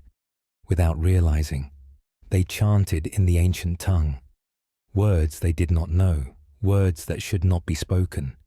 In a Christian monastery, I tried to stop them, called for silence, but they could not hear me. The voice had them, commanded their mouths, made them speak its words. For 20 minutes they chanted, in perfect unison, eyes closed, swaying slightly, possessed not by demons, but by the building itself, by the memory of what stood here before. When they finished and opened their eyes, none remembered what they had said, just that they had prayed, as they did every night. But I remembered. I understood the words, enough to know their meaning. They were not prayers to God. They were prayers to what sleeps beneath, to what was worshipped here, before Christ, before Rome, to something older and darker, that our monastery disturbed, but did not destroy. I have written to the bishop, requested permission to abandon the monastery, to relocate the brothers. He denied the request, said we cannot flee from discomfort, that we must strengthen our faith, pray harder, trust more deeply. But he has not heard the voice, has not watched 40 men chant in a language that should be extinct. Tonight is Compline again. I do not want to enter the chapter house, do not want to hear. What words will come from my own mouth? What ancient syllables? Will my tongue be forced to speak? But I must lead the brothers, must maintain the routine, even as it transforms into something else entirely, something neither Christian nor pagan, but a hybrid of both, a ritual that belongs to no living religion, only to this place, this cursed ground, where old and new are forced to share the same stones, the same air, the same unwilling voices. Abbot Anthony, Cistercian, Order Gwynedd, Wales 6th, October 1543. Archivist's note. Dr. Nathaniel Ashcroft, monastery dissolved 1539 during Reformation. Abbot Anthony's record dated 1543 suggests some brothers remained after official dissolution. Building demolished 1550s. Stone reused in local construction. Multiple buildings using monastery stone report unusual acoustic phenomena. Voices heard reciting Latin and unknown language simultaneously. Effects strongest at traditional prayer hours. End of file. Proceeding to next recovered document. The following document was never intended for public release.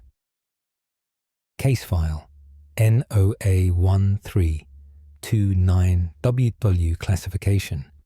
Weaver's testimony.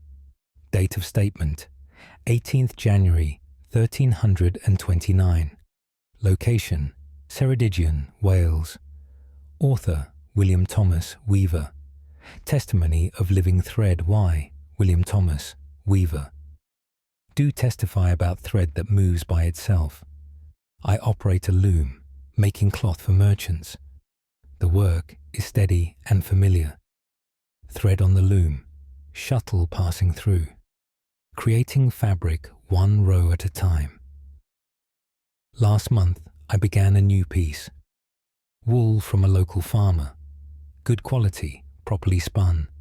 I set up the loom as always, stringing the warp threads carefully, ready to begin weaving. I started the first row, passed the shuttle through, but when I looked back, the thread had moved, not following my pattern, creating its own design. I thought I had made an error, pulled out the row and tried again. Same result. The thread wove itself differently, ignoring my hands, creating patterns I did not plan. I stopped and examined the thread carefully. It looked normal, just white wool standard stuff. But when I held it, I felt movement, not vibration, but something else, like the thread was breathing or thinking. I placed it back on the loom. This time I watched constantly, hands on the shuttle, eyes on the thread, and I saw it happen. The thread moved without the shuttle, weaving itself, creating intricate patterns, faster than I could work. The loom operated itself. I stepped back, watched the shuttle fly across, pulled by invisible hands, the warp threads lifting and falling, in perfect rhythm, creating a design more complex than anything I could weave alone. I let it work. For an hour I watched, the loom weaving itself, creating a masterpiece. When it stopped, I examined the cloth. The pattern was extraordinary, not geometric or abstract, but pictorial, showing scenes, telling stories. I saw people in the weaving, figures in thread, living their lives, working, eating, dying, all captured in wool.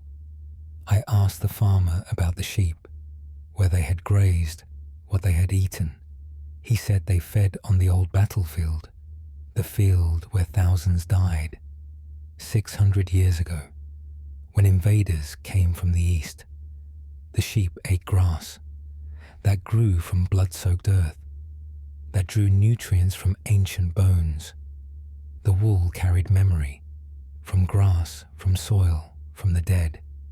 Now that memory wove itself, telling stories the dead could not tell, showing lives that ended too soon. I continued weaving, or rather, watching the weaving continue. Each piece told different stories, different people, different moments, all from the battlefield, all from 6 centuries past. Merchants bought the cloth eagerly, said it was my finest work, asked how I achieved such detail. I could not explain, just said I had learned new techniques, but I stopped accepting. Commissions. Cannot promise what the thread will create, cannot control the stories it tells. Last week, I began a new piece, using the same wool. The loom wove another scene, this one different from the rest. It showed the battlefield, but not the past, the future.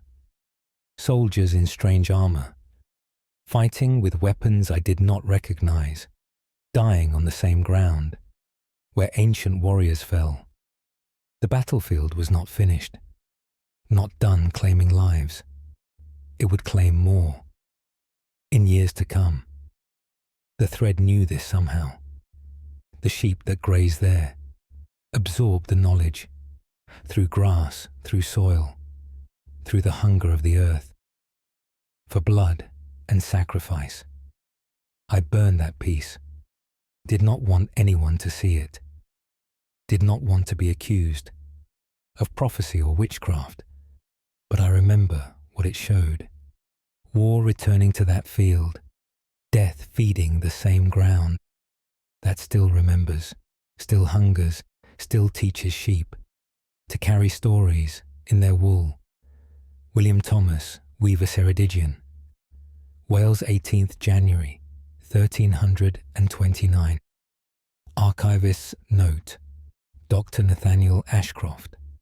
Battlefield identified as site of 720 CE conflict. Archaeological evidence confirms mass casualties. Field saw additional battle, 1404 during Welsh uprising. Exact location William described. Then again 1644, English Civil War skirmish. Same field, same patterns. Modern military historians call it tactically significant terrain. Locals call it hungry ground. Sheep still graze there. Wool production continues. End of file. Proceeding to next recovered document. The following document was never intended for public release. Case file NOA 1685P. Classification Physician's Case Notes. Date of statement 29 September 1685. Location Anglesey, Wales. Author Dr. Peter Edwards, physician. Case notes on speaking wounds. I, Dr. Peter Edwards. Physician. Do record a medical impossibility. A patient came to me with an injury, a deep cut on his forearm, from an accident with farm equipment. The wound needed stitching. Standard procedure, common injury. I cleaned and prepared the wound, began stitching carefully. Midway through, the wound spoke. Not the patient, the wound itself. A voice emerging from the cut flesh, speaking Welsh in a whisper. I stopped, thinking I had imagined it, but the patient heard it too. His eyes went wide with shock. We both stared at his arm.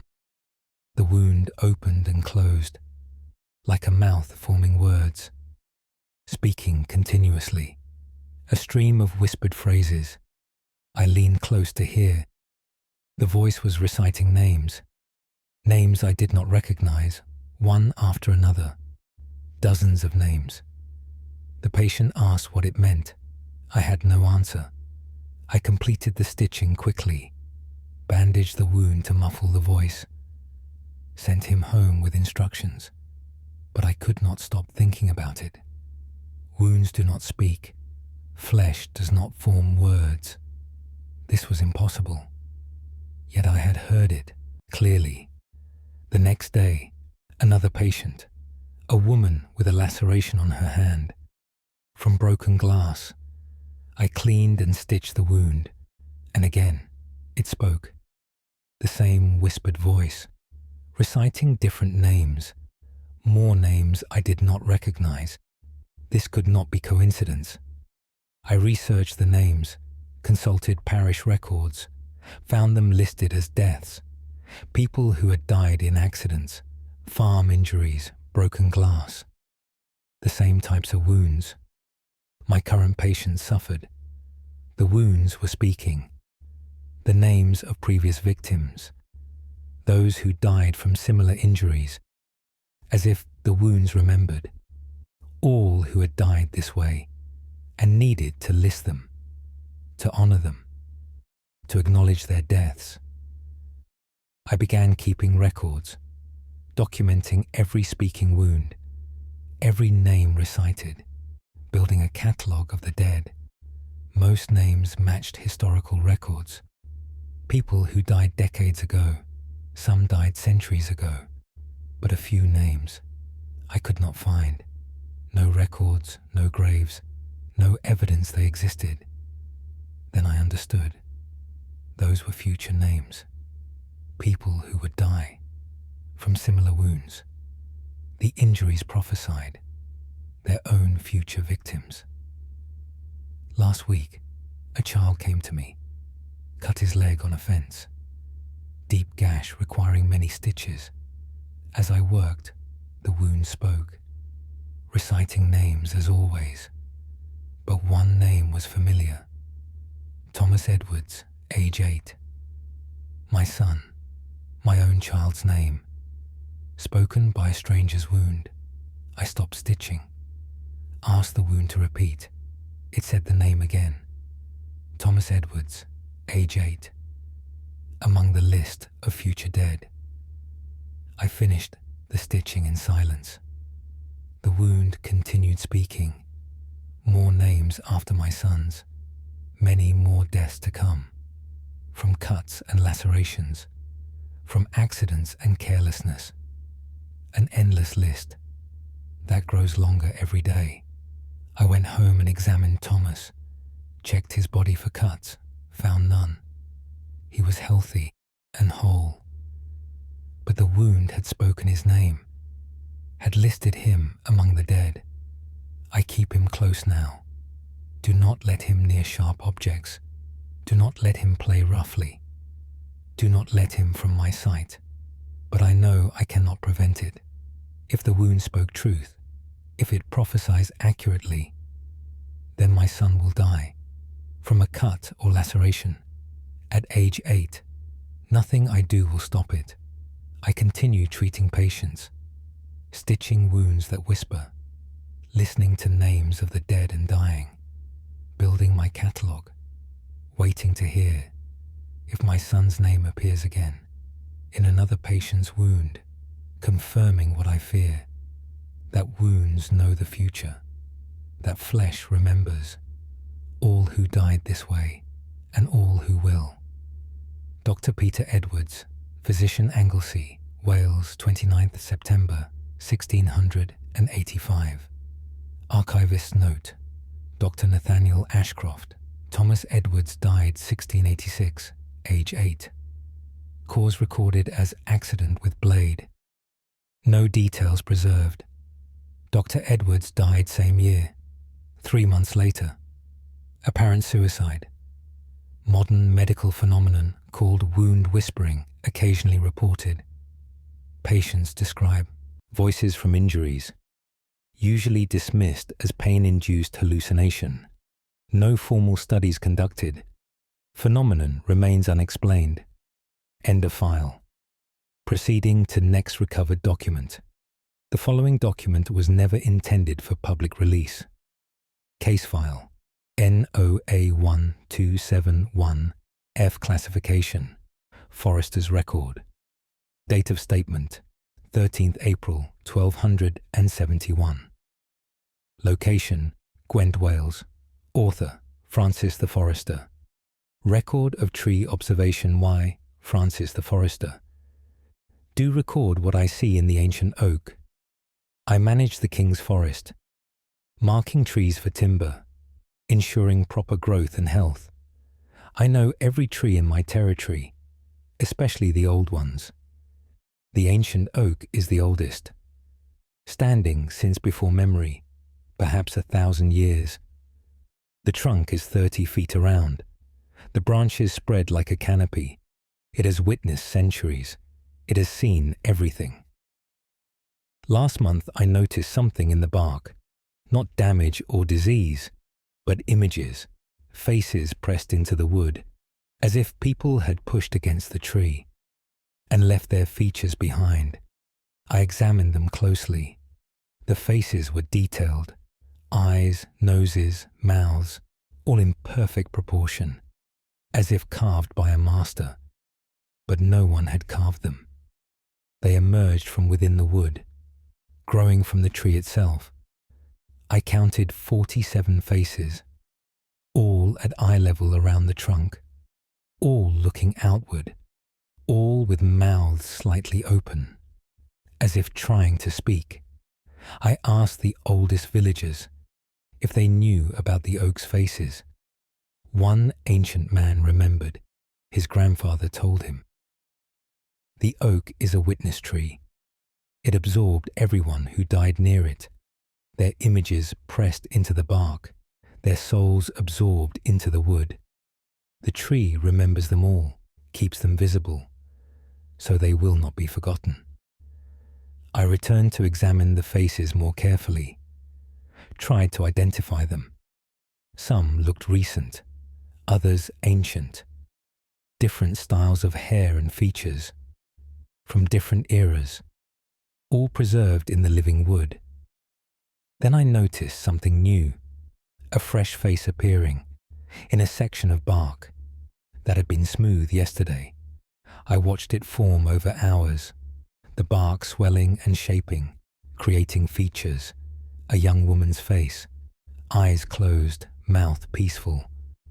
When it finished, I recognized her, a girl from the village, who died 3 days ago, from fever. She was buried near the oak. Now she appeared in its bark, her image added to the others. The tree had claimed her, made her part of its collection. Over the following weeks, more faces appeared. Every death in the village, every burial near the oak, added a new face to the trunk. The tree was growing its catalogue, recording all the dead, impermanent wooden testimony. But last week something changed. I found a face I recognized, but this person was not dead. My neighbor, John Miller, alive and healthy, working his mill as always. Yet his face appeared on the oak, among the dead. I told him what I saw. He laughed, said it must be someone else, someone who looked like him, but I knew his face. It was unmistakably him. 3 days later, John fell from his mill wheel. The fall took his life instantly. The tree had shown me, before it happened, had grown his face, before his death, not recording the past, but predicting the future. Now I check the oak daily, looking for new faces, trying to identify them, to warn people that their deaths are coming. But I cannot always recognize them, cannot always act in time. Yesterday I saw a new face forming, in the highest section of bark. I climbed up to see it clearly, and felt my blood turn cold. The face was mine, my own features, pressing through the bark, my mouth open, my eyes closed. The oak has predicted my death, has added me to its collection. Before I die, I do not know when it will happen. The tree does not show dates, just inevitability, just certainty. I am among the dead, even while I live, my face preserved, in the witness tree that never forgets, never releases, never lets go. Francis the Forester, Gwent, Wales, 13th April, 1271. Archivist's note. Dr. Nathaniel Ashcroft. Francis found dead at base of ancient oak, 1272. Cause undetermined. Tree felled 1550 during timber harvest. Trunk sections preserved. Modern dendrochronology confirms age exceeds 1,000 years. Growth patterns show anomalies. Sections containing face-like formations. Botanists unable to explain. Some sections maintained in museum storage. Visitors report faces changing expression when observed. Photographs show no variation. Effect only visible to direct observers. End of file. Proceeding to next recovered document. The following document was never intended for public release. Case file NOA1458S. Classification Scribe's account. Date of statement 22nd November 1458. Location Monmouthshire, Wales. Author Simon ap Richard. Scribe, account of self-writing books. I, Simon ap Richard, scribe and copyist, do account for books that complete themselves. I copy manuscripts for the monastery, religious texts, chronicles, medical treatises, careful work, exact replication, each letter formed precisely, each word checked for accuracy. Last month I began copying a prayer book, Latin prayers for daily office, standard text, frequently copied. I completed 10 pages the first day, left my work carefully covered. In the morning, I uncovered the pages and found 20 completed, not 10 as I had left, but 20. Someone had continued my work overnight. I examined the new pages closely. The handwriting matched mine exactly. Same letter forms, same spacing, same small errors I always make. The letter E slightly too round, the cross on T tilted left. These were my quirks, my unconscious habits, yet I had not written these pages. I questioned the other scribes. All denied touching my work. Brother Matthew said he had worked late, but saw no one at my desk. The scriptorium had been empty. I continued the next day, wrote 10 more pages, again left my work covered, again found 20 in the morning. My handwriting, my errors, but not my memory of writing. This continued for a week. Each day I wrote 10 pages. Each night, 10 more appeared. The book was completing itself, using my hand, my style, but working without me. I decided to watch. I hid in the scriptorium after compline, waited in darkness. At midnight, I heard it. The scratch of quill on parchment. I lit a candle. My desk was empty. No one sat in my chair, but the quill moved, dipping into ink, forming letters on the page. Writing in my exact hand, I approached slowly. The quill continued working, held by invisible fingers, writing page after page, perfect copies of the text. I reached out to touch the quill. It stopped moving, hung suspended in air, then fell to the desk. The invisible scribe had left. I examined the work. 6 pages completed, all in my handwriting, all perfectly accurate. The next night, I did not hide. I sat at my desk during the day and stayed there after the others left, waiting to see if the invisible scribe would work with me present. At midnight, I felt something. A presence beside me, not threatening, just present. The quill lifted from my desk, began writing on a fresh page. I spoke to the emptiness, asked who wrote. No answer came, but the quill paused briefly, then continued. I asked if it was a former scribe, someone who had died, but still felt compelled to work.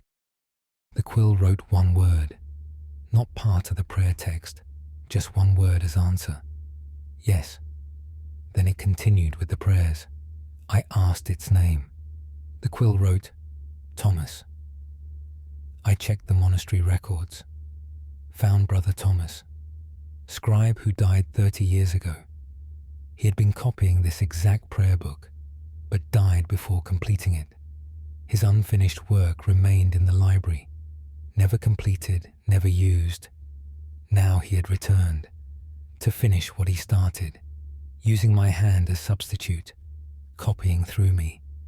We worked together that night. I wrote during the day. He wrote during the night. Both of us scribes, both serving the same purpose. One living, one dead. The book was finished in 1 month. Perfect copy, beautiful work. When I wrote the final word, the quill lifted one last time, wrote a brief message at the bottom, in Thomas's own hand, not mine. Thank you. Then the quill returned to its rest, and Brother Thomas departed, his task finally complete.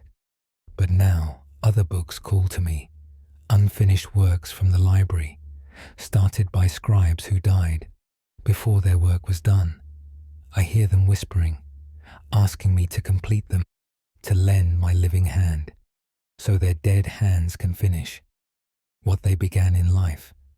I have become a vessel for generations of scribes, all working through me, all finishing their incomplete books. I no longer know which words are mine and which are theirs. We write together, the living and the dead, all servants of the written word. Simon ap Richard, scribe, Monmouthshire, Wales, 22nd November 1458. Archivist's note, Dr. Nathaniel Ashcroft. Simon ap Richard died 1462. Found at his desk, quill in hand, unfinished page before him. Other scribes reported seeing his body continue writing after death. For 3 days the corpse completed the manuscript, then stopped, work finished. Multiple unfinished manuscripts from monasteries show mixed handwriting, pages beginning in one style, completing in another. All transitions occurring at exact moment recorded scribe deaths, phenomenon called scriptorial continuity, end of file. Proceeding to next recovered document. The following document was never intended for public release. Case file, NOA 1736M, classification, merchant's testimony, date of statement, 9th May, 1736. Location, Denbighshire, Wales. Author, Michael Hughes, wool merchant. Testimony of market shadows. Why, Michael Hughes, merchant. Do testify about the shadows at Ruthin Market. I trade wool every market day. The same stall, the same location. I have stood in this spot for 20 years. I know the market's rhythms, the crowds, the noise, the business. But lately, I notice shadows that move wrong, not following their people, acting independently. I first saw it 3 weeks ago. A woman browsing my wool, her shadow on the ground, was not mimicking her movements. She reached left, her shadow reached right. She stepped forward, her shadow stepped back. I thought it was a trick of light, angle of the sun creating illusion. But I watched more carefully. The shadow was definitely wrong, moving in opposition to its owner, as if rebelling against her. I said nothing, did not want to seem mad, but I watched other shadows and saw more discrepancies. Many people's shadows moved independently, not all, perhaps 1 in 10, but enough to notice, enough to disturb. The people themselves seemed unaware, went about their business normally, while their shadows acted strangely, reaching for things their owners did not want, walking toward places their owners avoided. The shadows had their own intentions, their own desires. I began watching shadows instead of faces, ignoring the people, tracking their dark reflections.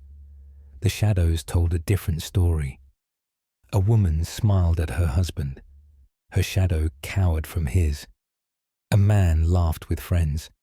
His shadow stood apart, isolated. A child ran playing. Her shadow walked slowly, sadly.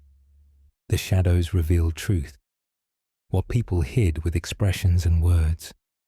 Their shadows showed honestly. Then I noticed something worse. Some shadows had no person.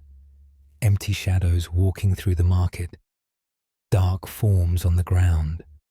Not attached to anyone. Just shadows, independent and free. I watched one carefully. It moved through the crowd, touching people's shadows as it passed. Each time it touched a shadow, that shadow would twitch, become more independent, more rebellious against its person. The empty shadow was teaching them, showing them how to separate, how to become free. I followed the empty shadow. It led me to the old hanging post, the wooden post where criminals were executed.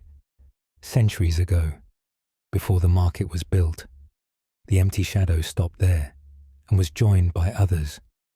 Dozens of empty shadows, all gathering at the post. All former criminals, I realized, who died here, their bodies buried or burned, but their shadows remained, bound to the place of death. Now they infected other shadows, teaching them to separate, to rebel, to become independent. I watched them disperse into the market, each empty shadow choosing a target, touching a person's shadow, passing on the infection. By the end of market day, half the shadows moved independently. The separation was spreading. Soon everyone's shadow would act on its own, would reveal their hidden truths, would expose what they concealed. Last week I checked my own shadow, watched it as I moved. It followed normally, mimicking my movements. But when I looked away briefly and looked back suddenly, my shadow was reaching for something. My hand was at my side, but my shadow's hand stretched toward the old post, toward where the empty shadows gather. My shadow wants to join them, wants to separate from me, to become empty and free. I do not go to market anymore, cannot bear to watch, as shadows separate from their people, as truth becomes visible, in dark reflections on the ground. Michael Hughes, wool merchant, Denbighshire, Wales. 9th May 1736. Archivist's note. Dr. Nathaniel Ashcroft. Execution site confirmed. Use 1400s, 1600s. Market established 1650s directly over former gallows location. Multiple witnesses across centuries report shadow anomalies at market. Photographers attempting market documentation report unusual results. Shadows appear in images without corresponding subjects, or subjects appear without shadows. Effect cannot be reproduced intentionally, occurs randomly during market days only. End of file. Proceeding to next recovered document. The following document was never intended for public release. Case file NOA 1592C. Classification Chorister's record. Date of statement 15th July 1592. Location St. Asaph, Wales. Author Christopher Morgan. Cathedral Chorister. Record of choir practice Y. Christopher Morgan, chorister. Do record what sings with us during practice. I am part of the cathedral choir. 12 men, 6 boys. We practice daily, sing services weekly. Our voices are well trained and precise. We know our parts thoroughly. But during practice 3 weeks ago, I heard an extra voice, not from our choir, from somewhere else in the cathedral. A boy soprano, very high, very pure and clear, singing the same hymn, but not the version we were singing. An older arrangement, different melody, different harmonies. I stopped singing to listen. The choir master stopped us, asked if anyone else heard it. All 6 boys raised their hands. The men heard nothing, just our voices, nothing else. But all 6 boys heard the extra soprano, singing a version of the hymn. None of us had learned. We tried to ignore it, continued with our practice. But the voice persisted, following our melody, then diverging into its own, creating harmonies. That did not exist in our music, but sounded correct somehow, sounded right. The next day during practice, the voice returned. This time 2 of the men heard it. A boy soprano singing alone, somewhere in the cathedral.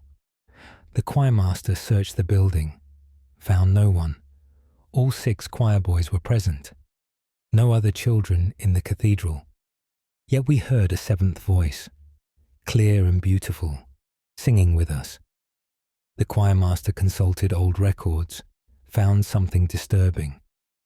50 years ago, the choir had 7 boys. One died during a winter illness, a soprano named Thomas. His voice was legendary. Pure tone, perfect pitch. He died at age 10, still singing soprano. Now we hear him still singing, still practicing with the choir, unable to stop, unable to leave. We tried to embrace it, to sing with Thomas, to include his voice in our music. But Thomas does not sing our versions. He sings older arrangements, from when he was alive. He creates dissonance, beautiful dissonance, but wrong. Our music clashes with his. 2 versions of the same hymn, 50 years apart, trying to occupy the same moment. Last week during a service, Thomas sang with us, not during practice but performance, in front of the congregation. They heard him too, a 7th soprano, coming from the choir. But all 6 boys were visible, all accounted for. The 7th voice came from empty air, beside us, above us, filling the cathedral. People began to murmur. Some crossed themselves. Some left the service early. The bishop was furious, demanded we explain. We told him about Thomas. He did not believe us, said we were playing tricks, trying to disrupt services. He threatened to dismiss the entire choir. But that night, alone in the cathedral, the bishop heard Thomas singing, solo, unaccompanied, a hymn from 50 years ago, sung with perfect voice by a boy who died before the bishop was born. Now the bishop wants the choir dissolved. The cathedral silenced. He says Thomas must be stopped, that we cannot have. A ghost singing in God's house. But I think he is wrong. Thomas is not haunting the cathedral.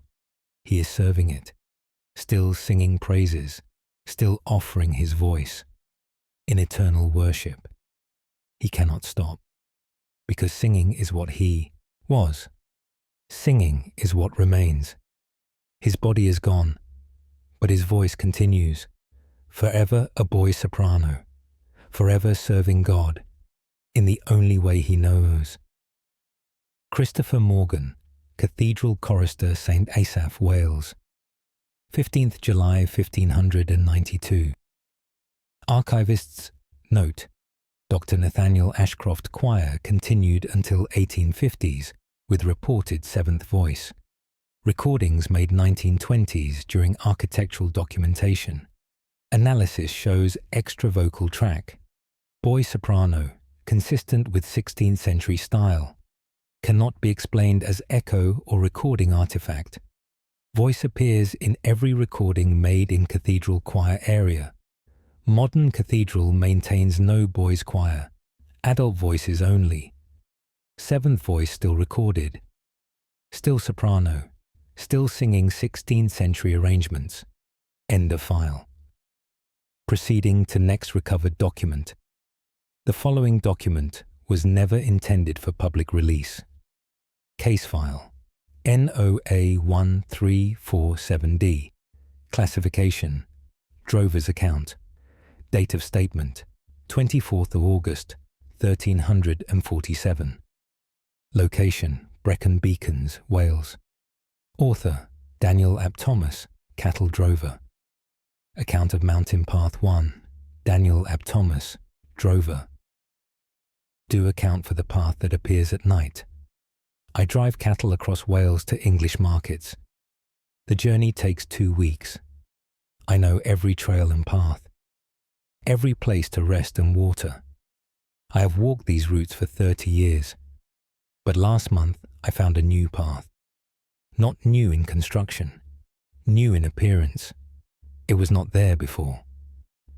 We were crossing the beacons at sunset, following the usual track. Then I saw it, a different path branching left, stone paved, well maintained. Not the muddy track I knew, but a proper Roman road. I had never seen this path, and I have crossed this section hundreds of times. I decided to investigate. Turn the cattle toward the stone road. It was easier walking. Smooth stones, even surface. The cattle moved faster. We made better time. But as darkness fell, I noticed something wrong. The landscape was different. Not the beacons I knew. The hills were gentler, the valleys more shallow. Even the vegetation looked wrong, as if from a different season or a different century. I stopped the herd, looked back the way we came. The path behind us was gone. Just rough moorland. No sign of the stone road. I looked ahead. The path continued, leading somewhere, but I did not know where. We had no choice but to continue. The cattle were tired. We needed to find shelter. The stone road led to a valley, and in the valley, a town. But not a Welsh town. The buildings were wrong. Stone construction, Roman style, red tile roofs, columned porticos. This was a Roman town, intact and occupied.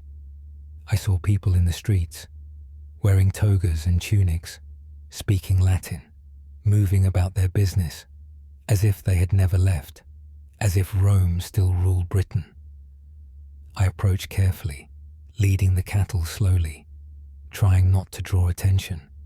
But they saw me, and they did not react, did not seem surprised by a medieval drover among their Roman streets. A merchant approached, spoke to me in Latin, asked if I was selling cattle. I understood enough Latin to reply, said yes, I was travelling to market. He examined my cattle, offered a price in Roman coins, coins I had never seen, coins that had not existed for 1,000 years. I declined the offer, said I had to continue. He nodded, understanding, pointed to a road leaving town, said it led east toward the province capital. I took that road, desperate to find something familiar. The cattle followed reluctantly, as if they wanted to stay in the impossible town. We walked for hours. The Roman road continued. The landscape gradually shifted, becoming more familiar, more like the Wales I knew. At dawn, the stone road ended, simply stopped, becoming muddy track again, and I recognized where we were. 3 miles further than when we left the road. We had traveled through the night, through some version of the past, and emerged ahead of where we should be. I told no one about this. Who would believe me? But I watched for the stone road, on every crossing. Sometimes it appears, sometimes it does not. When it does appear, always at sunset, always leading to impossible places. Sometimes the Roman town, sometimes other locations, always from the past, always real, but wrong. Last week, the road appeared again. I was alone this time. No cattle, just me walking. I decided to follow it, to see where it led. The road took me to a battlefield. Recent battle, bodies still fresh, but I recognized no banners, no symbols I knew. The armor was strange, the weapons unfamiliar. This was a battle from some other time, not my past, perhaps my future, or perhaps a past that never happened, an alternative history where different events occurred. I fled back down the road, back to my own time, back to the Wales I knew. The stone road vanished behind me. I will not follow it again.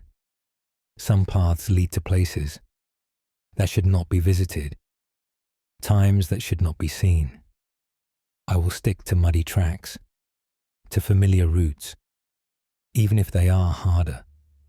At least they stay in one time. At least they lead to places that exist. Daniel Ap Thomas, cattle drover, Brecon Beacons, Wales, 24th August, 1347. Archivist's note. Dr. Nathaniel Ashcroft. Roman roads extensively documented in Wales. Many sections lost or buried, some temporarily visible after heavy rain or drought. Daniel's description matches known Roman road routes, but towns described never existed in historical record.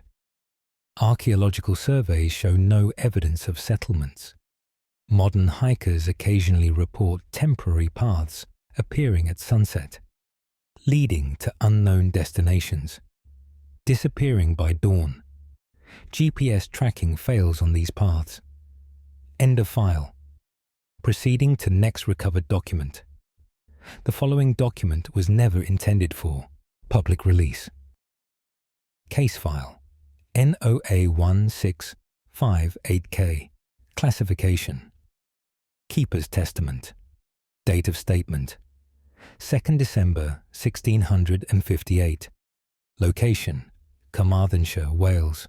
Author Catherine Price, Lighthouse Keeper. Testament of Light Signals.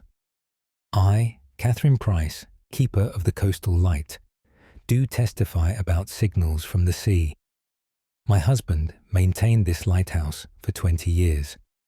He passed last winter, leaving me the duty. The light warns ships away from the rocks, one lamp burning from sunset to sunrise. Simple work, vital purpose.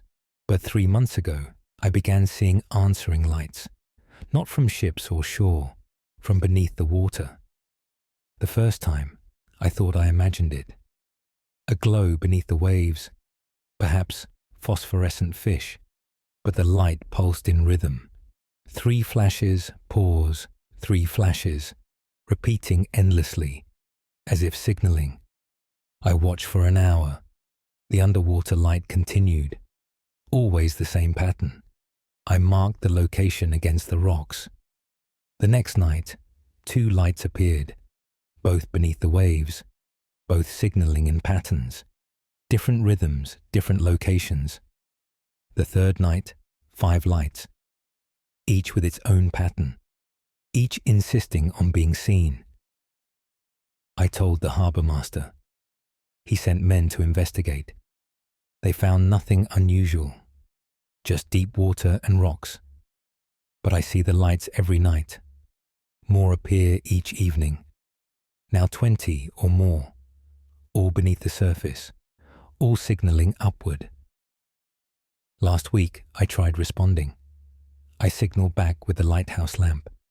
3 flashes, pause, 3 flashes, matching one of the underwater patterns.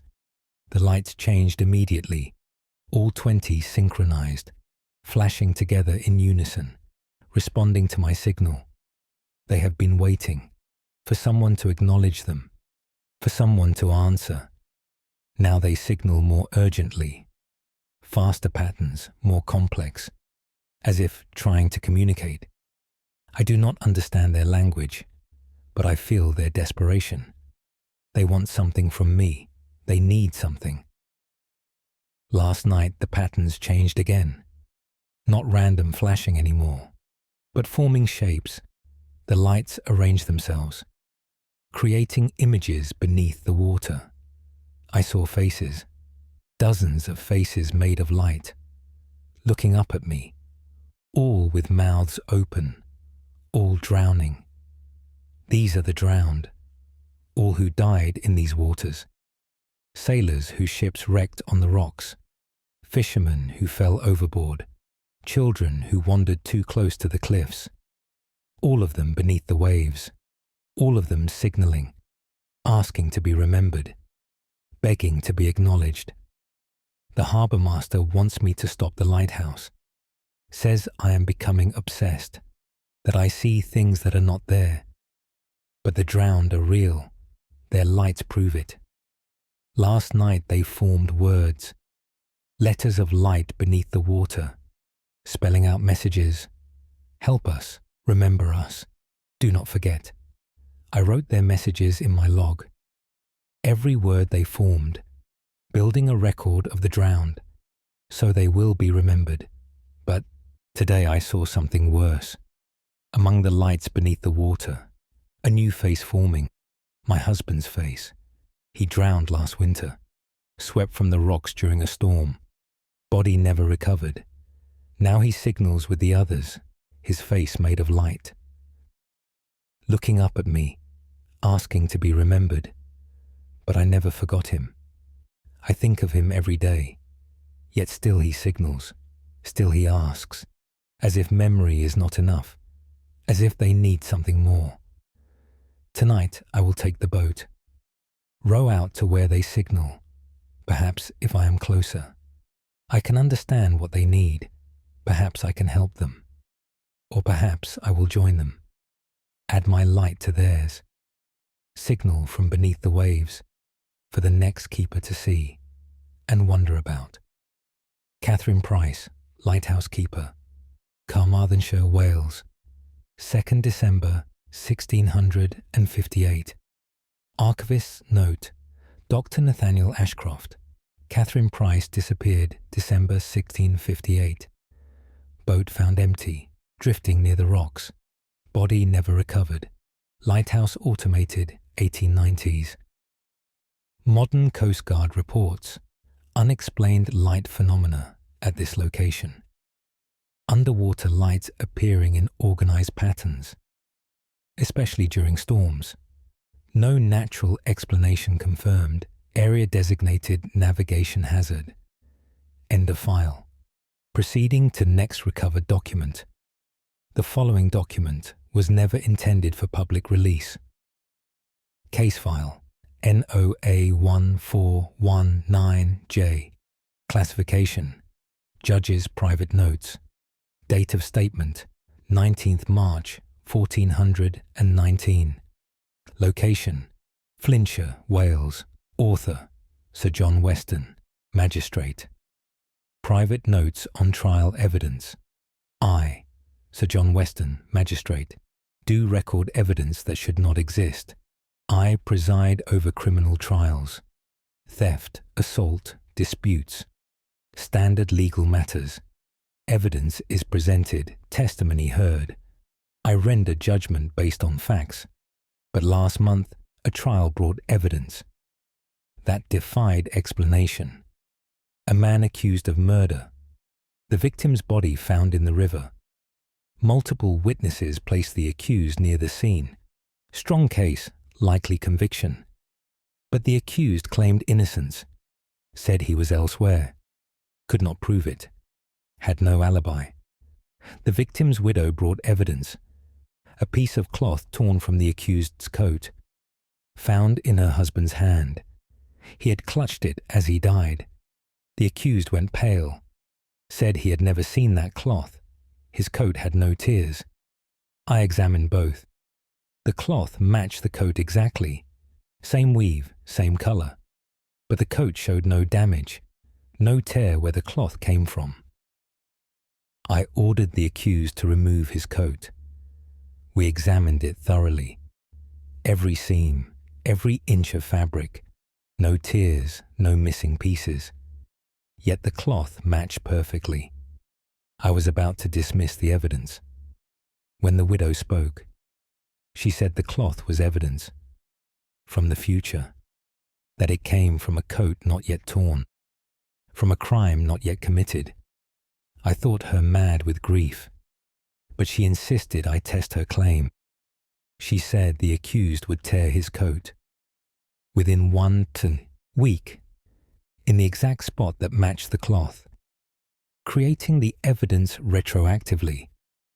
I detained the accused for observation, gave him a new coat to wear, kept his original coat locked away, watched him carefully for 7 days.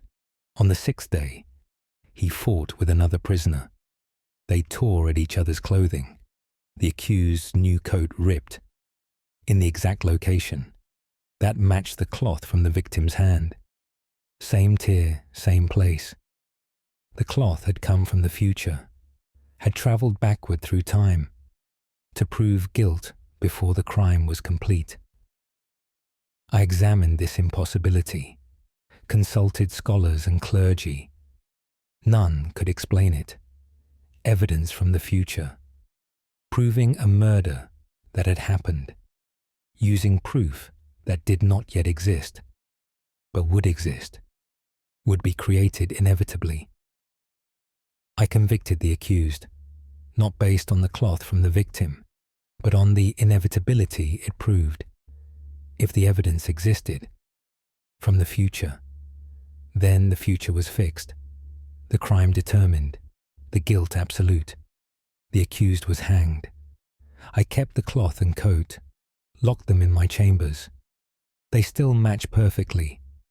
A piece torn from whole, before the whole was torn. Since then, other evidence appears. In other trials, objects from the future, proving crimes not yet committed, blood on blades not yet bloodied, footprints from boots not yet dirty, witnesses describing events that have not occurred, but will occur, exactly as they describe. I render judgment based on inevitability, on futures that cannot be changed, on guilt that is predetermined.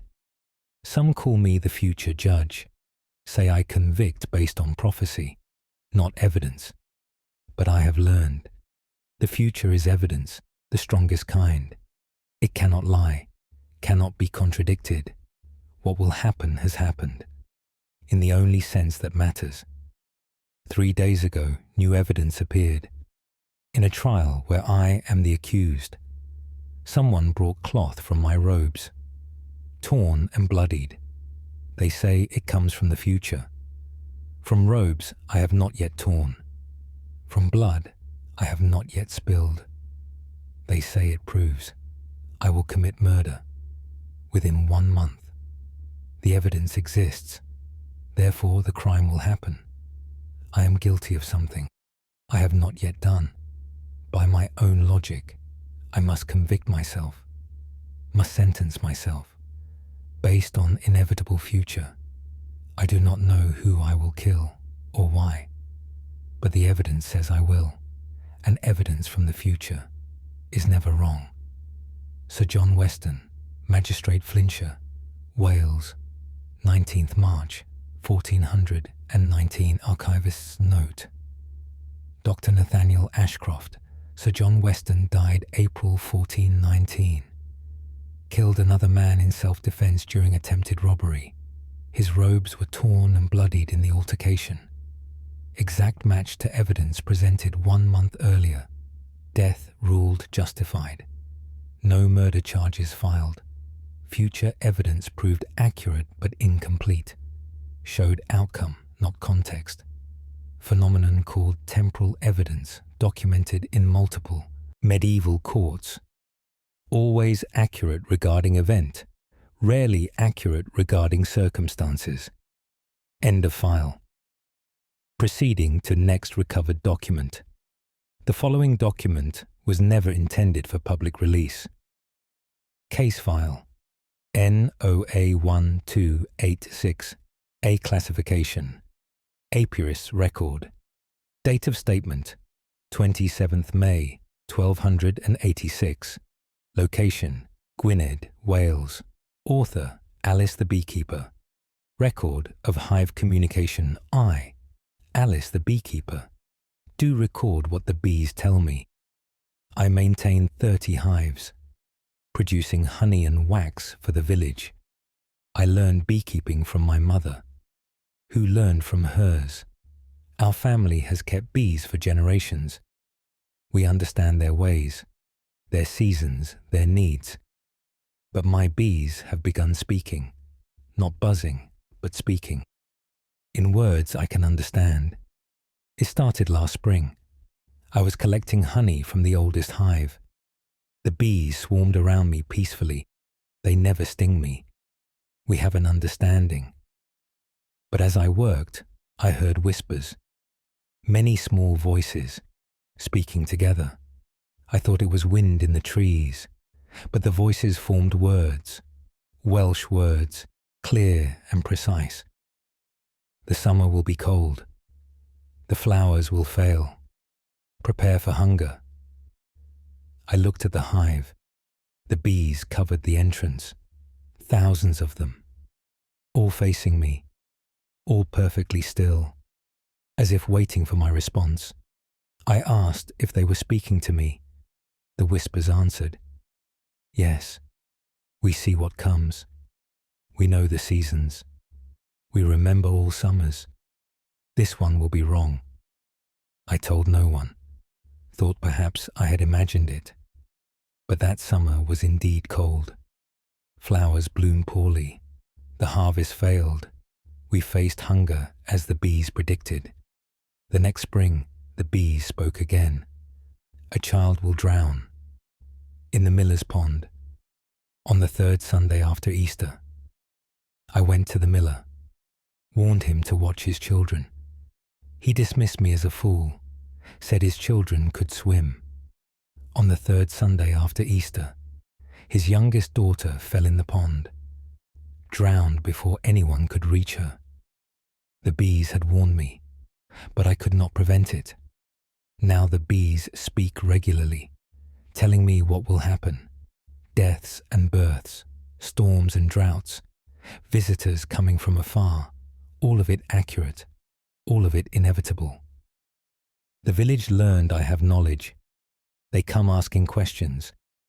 Will the harvest be good? Will my wife survive childbirth? Will my son return from war? I ask the bees. They answer honestly, but their honesty is cruel. They see only what will happen, not what people hope for. A woman asked about her husband. The bee said he would not return, that he died 3 days ago, far from home. She collapsed in grief, but she needed to know, needed to hear truth, even terrible truth. Last week, a young man asked about his future. The bees went silent. For a long time they did not answer. Then they spoke. He has no future. He ends today, at sunset, thrown from his horse. The young man laughed, said he had no horse, had never ridden. I begged him to stay indoors, to avoid any danger. He ignored me. At sunset, a noble's horse bolted, trampled the young man in the street, killed him instantly. The bees knew, even when it seemed impossible. They see the threads of fate, all the ways futures can unfold, and they tell me honestly, but I no longer want to hear, do not want to know. What will happen? To me, to my neighbors, to the village. Yesterday I asked the bees, when will I die? They answered immediately. Soon, very soon. The hives will survive you. The next keeper is already born. She will learn what we teach. I asked how soon. They said 3 days. I asked how. They said it does not matter, that all deaths are the same, that I will end, and another will begin, and the bees will continue, teaching the next keeper, and the next after that, forever. I have 2 days remaining. I am not afraid. The bees have never been wrong. Why would they start now? I will finish this record, hide it where it will be found, so others know that bees see futures, that they speak truth, that they know what we cannot. Alice the Beekeeper. Gwynedd, Wales, 27th May, 1286. Archivist. Note: Dr. Nathaniel Ashcroft. Alice died May 29th, 1286. Bee sting, severe reaction. Only recorded instance of hive attacking its keeper in village history. Hives maintained by her daughter, who reported similar phenomena. Family maintained bees until 1680s. Each generation reported bees speaking predictions, always accurate. Modern beekeepers dismiss as folklore. Original hive's descendants survive on same property. Current owner reports unusual bee behavior during significant events. End of file. Proceeding to next recovered document. The following document was never intended for public release. Case file NOA 1573 H. Classification: Hangman's account. Date of statement: 8th August 1573. Location: Denbighshire, Wales. Author: Henry Davies, executioner. Account of last words. Henry Davies, executioner, do account for words spoken after death. I carry out sentences of hanging for the Shire Court. I have executed 97 criminals, thieves, murderers, traitors, all condemned by law. The process is standard. The condemned stands on the platform. I place the noose. The platform drops. Death comes quickly, if done correctly. I am skilled at my work. But 6 months ago, something changed. After the execution, the bodies speak, not during the hanging. After, when they should be silent and still. The first time, I thought I imagined it. A murderer hanged for killing his wife. The drop was clean, death instant. I cut him down after the required time. As I lowered the body, it spoke. The mouth moved, the throat crushed by the rope. Yet words emerged. I am innocent. 3 words, clear and plain. Then, silence. I reported this to the magistrate. He said it was impossible. Muscle spasms, air escaping. Not actual speech. But I know what I heard. Real words, deliberate statement. The next execution, a thief, hanged for stealing from the church. After death, he spoke. I stole for my children. They were starving. God forgive me. The third execution. A woman, condemned for poisoning her husband. She spoke after death. He poisoned me first. For 3 years. Slowly. I only finished what he began. The dead are confessing, not to guilt, but to truth. Explaining what the trial missed, revealing what was hidden. Some admissions prove guilt, some prove innocence, some prove complexity that the law cannot address. I have begun recording every word spoken after death, every confession from the condemned. Some criminals admit to other crimes, murders unknown, thefts unsolved, providing justice for victims no one knew existed. Others proclaim innocence, naming the true guilty, revealing those who framed them. The magistrate refuses to act, says testimony from the dead cannot be trusted, that I am hearing what I want to hear, but I know what I hear, and I remember every word. Last week I hanged a man, convicted of murder on strong evidence. He had confessed during trial, pleaded guilty, accepted his sentence. After death, he spoke, but not about his crime. He said my name. Henry Davies, in 6 months, you will hang an innocent. Your 98th execution will be wrong. Remember this.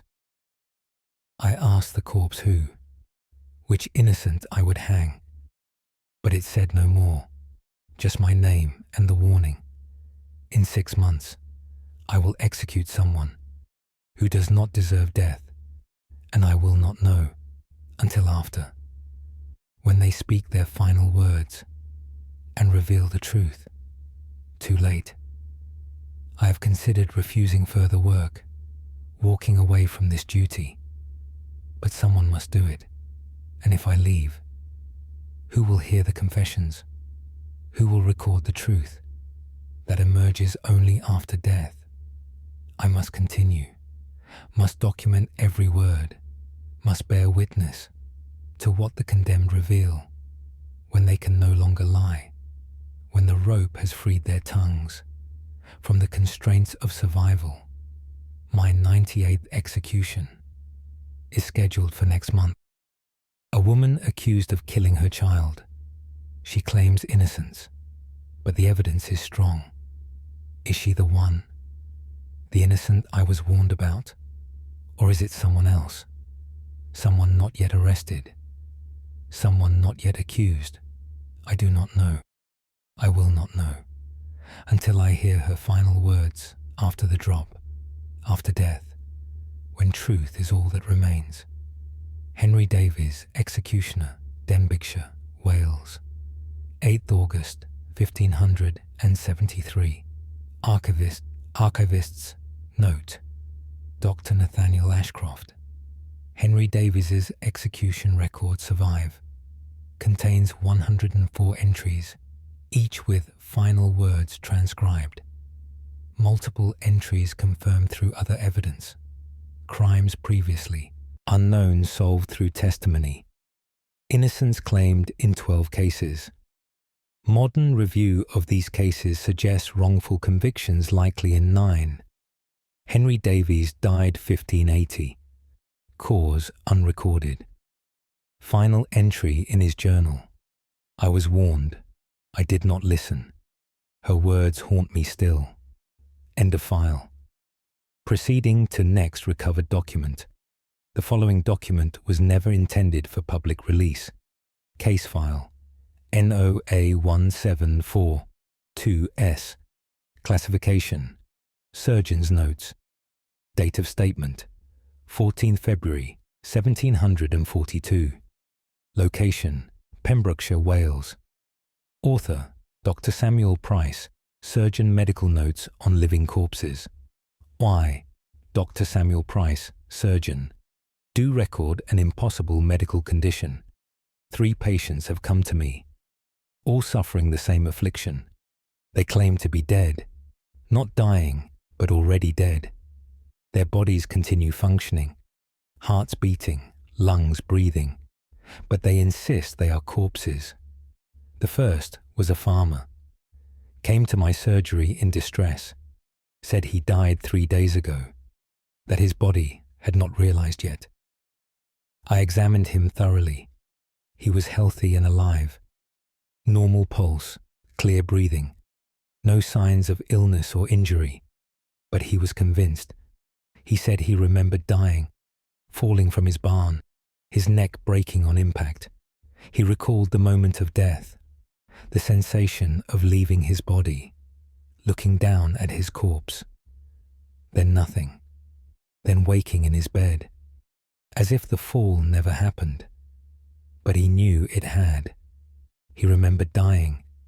Therefore he must be dead, despite his body's protests. I treated him for delusion, gave him medicine for the mind. But he returned 1 week later. Now his body was changing.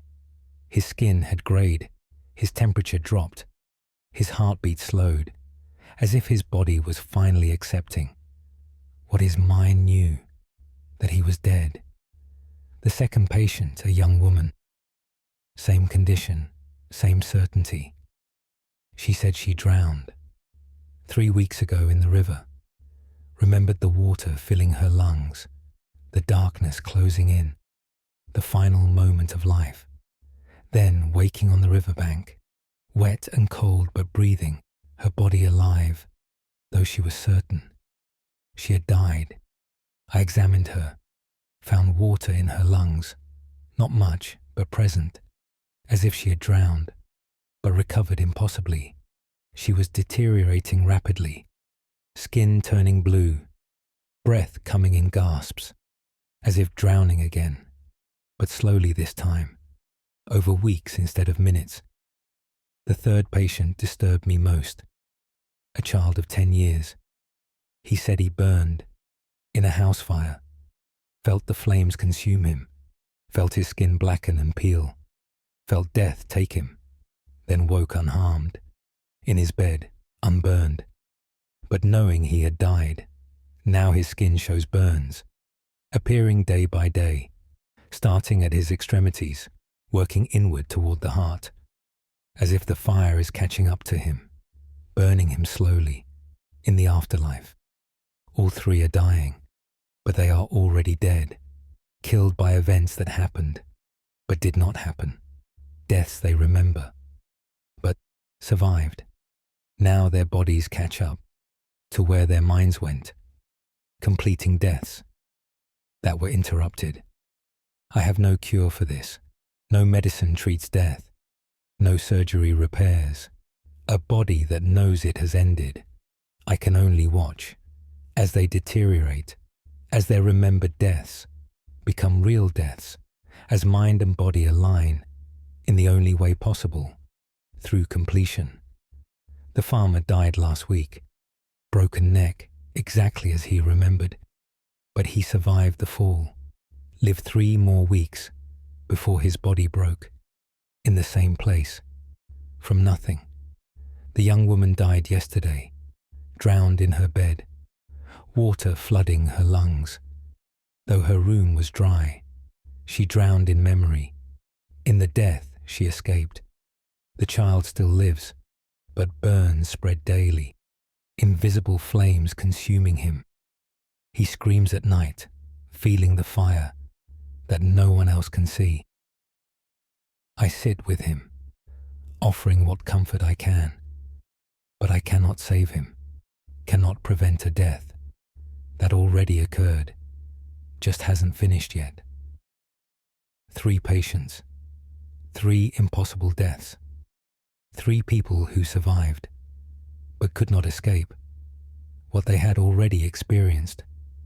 I wonder how many others walk among us, already dead, just taking time to realize it.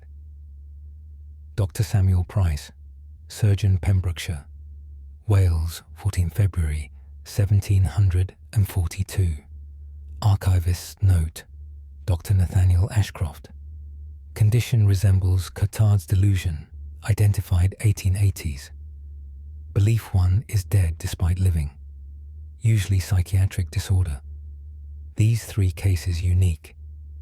Physical symptoms matching claimed death manner appearing posthumously to trigger event. Child died March 1742. Cause listed as spontaneous combustion. Body showed burn patterns consistent with house fire. No fire occurred. Phenomenon unexplained. Similar cases reported sporadically across centuries. End of file. Proceeding to next recovered document.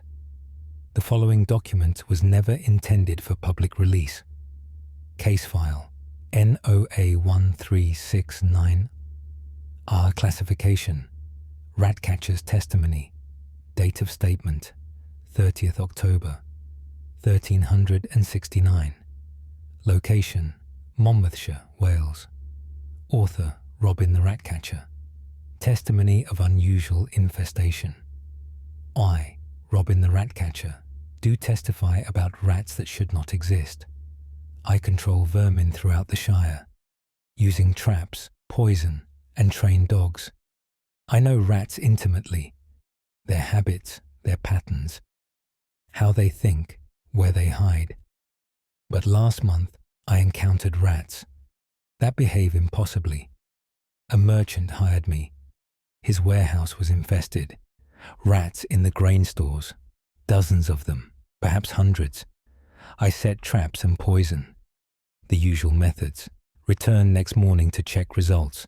Found no dead rats, no sprung traps, no eaten poison. But I found something else. The rats had arranged themselves. All of them, sitting in rows, like people attending church, all facing the same direction, all completely still, not dead, just motionless. I approached slowly. None moved or fled. They just sat. Hundreds of rats, in perfect organized rows, watching something. I looked where they faced. Just an empty wall, nothing unusual. But the rats were transfixed, as if seeing something I could not. I tried to disturb them, clapped my hands, shouted, stamped my feet. The rats did not react, did not even blink, just stared at the empty wall. I reported this to the merchant. He came to see for himself. The rats were still there, still sitting, still watching. He waved his arms among them, walked between the rows. The rats ignored him completely. Finally, he kicked one, sent it tumbling across the floor. It landed, righted itself, and returned to its position. Resumed watching the wall. We left them alone. What else could we do? The next day, the rats were gone. Completely gone. Not a single one remained. We searched the warehouse thoroughly, found no holes, no exits. The rats simply vanished, but they left something behind. Scratches on the floor, where they had been sitting. Hundreds of tiny scratches, made by their claws. The scratches formed patterns, letters in Latin, words I could barely read, but the merchant could. He went pale reading them. The scratches said, "We are not rats. We are witnesses. We watch for what comes. When it arrives, we will announce it. Through our numbers, through our arrangement. We are the warning." The merchant burned the message, scraped the floor clean, said we would not speak of this. But I cannot forget. Rats that organize themselves. Rats that write messages. Rats that claim to be witnesses, watching for something, something that will come. Since then, I see them differently. Every rat in every cellar could be a witness, could be watching, could be waiting, to announce through their presence that something has arrived. Last week, I found them again, in a different warehouse. Hundreds of rats, sitting in rows, facing an empty wall, watching, waiting. I did not disturb them. I left them to their vigil, whatever they watch for, whatever they witness. I do not want to know, do not want to be present when it arrives. And the rats announce it, through their terrible, organized silence. Robin the Ratcatcher, Monmouthshire, Wales, 30th. October 1369. Archivist's note. Dr. Nathaniel Ashcroft. Plague reached Monmouthshire, November 1369. First cases reported 1 week after Robin's testimony. Rats found dead in organized patterns throughout affected areas. Arranged in concentric circles around first victims. No explanation for behavior. Modern study of aggregate animal behavior shows occasional unexplained coordination. Rats, birds, fish forming deliberate patterns before disasters. Phenomenon called pre-seismic animal behavior. These events showed no seismic activity. Purpose unknown. End of file. Proceeding to next recovered document. The following document was never intended for public release. Case file NOA 1491 L classification. Laundress's record. Date of statement 21st June 1491. Location: Anglesey, Wales. Author: Lucy Morgan, laundress. Record of stain patterns. Lucy Morgan, laundress, to record stains that tell stories. I wash clothes for wealthy families, removing dirt, blood, wine stains. The work is hard but necessary. I am skilled at removing marks that should not remain. But lately, I see patterns in the stains I clean, not random splotches, but deliberate images, showing scenes, telling tales. The first time I thought, my tired eyes played tricks. A gentleman's shirt, blood on the sleeve. The blood formed a shape, a woman's face, screaming silently. I washed it away quickly, tried to forget. But the next day, another stained garment, a lady's dress, wine spilled across the bodice. The wine stain showed a scene of violence, 2 figures fighting, one falling. I washed it away, reported nothing, but I began looking carefully at every stain I cleaned. Most were just stains, random marks from accidents, but 1 in 10 showed images, told stories, always violent stories, always showing death. A child's dress, mud stains forming, the image of drowning. A merchant's coat, oil stains depicting a hanging. A priest's robe, grass stains showing a murder in daylight. The stains revealed what their owners had seen or what they had done, absorbed into fabric, made visible through marks. I started keeping records, matching stains to people, tracking whose clothes showed violent images. Some patterns repeated, the same person's garments, showing different deaths, different victims, as if they witnessed many terrible things or caused them. One man's clothes showed deaths weekly, different stains, different images, always someone dying. I investigated quietly, asked about him, learned he was a magistrate sentencing criminals. The stains showed those he condemned, their executions, their final moments, absorbed into his clothes, carried home on his body. A woman's dresses showed the same death, over and over. A child falling, different stains, same image. Her child who drowned years ago, still staining her clothes, still marking her with remembered loss. But some images showed future deaths, events not yet happened. I knew because I saw the same death twice, first in stains, then in reality. A man's shirt showed him trampled by horses. 3 days later, he was trampled exactly as shown.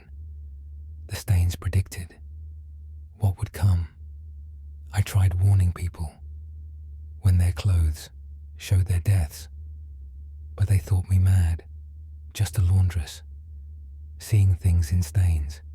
They would not listen until it was too late, until the stains proved true. Last week I washed my own dress, found stains I did not see when I wore it. The stains showed me drowning in my wash tub, pushed from behind by hands I recognized, my employer's hands. I have been careful since seeing that image, locking my door, avoiding the wash tub. But the stains do not lie. They show what will happen, what must happen. I know I will die. In the water I work with, killed by the hands I have served. The stains have told me, and stains never lie. They absorb truth from those who wear them and reveal it to those who know how to look. Lucy Morgan, laundress, Anglesey, Wales, 21st June 1491. Archivist's note. Dr. Nathaniel Ashcroft. Lucy Morgan found drowned July 1491. In her washing tub. Investigation ruled accidental. Employer inherited Lucy's cottage. Modern analysis of historical fabrics shows pattern staining. Images emerging in organic stains under certain lights. Usually pareidolia, seeing faces in random patterns. But multiple Lucy documented cases showed verifiable accuracy. Stains matched actual events. Phenomenon unexplained. End of file. Proceeding to next recovered document. The following document was never intended for public release. Case file NOA 1635T. Classification Tax collector's account. Date of statement 7 January 1635. Location Ceredigion, Wales. Author Timothy Evans. Tax collector. Account of counterfeit coins. I, Timothy Evans, tax collector, do account for coins that should not exist.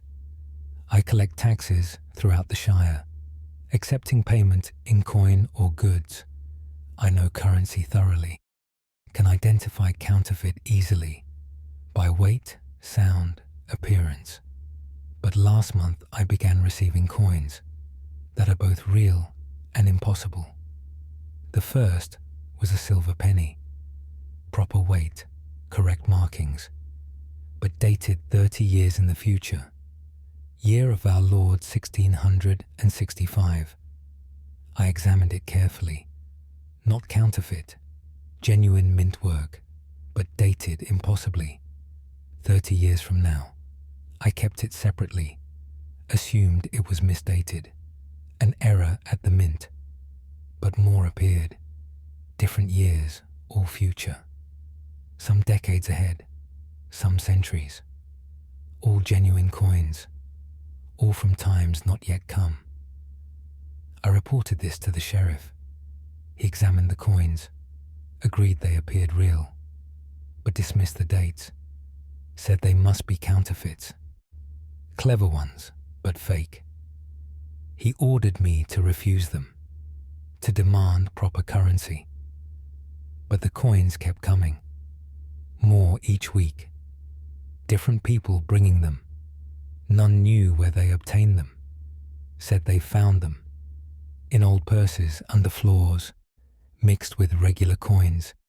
They did not question the dates, just wanted to pay their taxes. I began tracking the dates. Most were within 100 years, but some were much further. Coins dated years beyond my imagination. 1,500 years ahead. 2,000 years.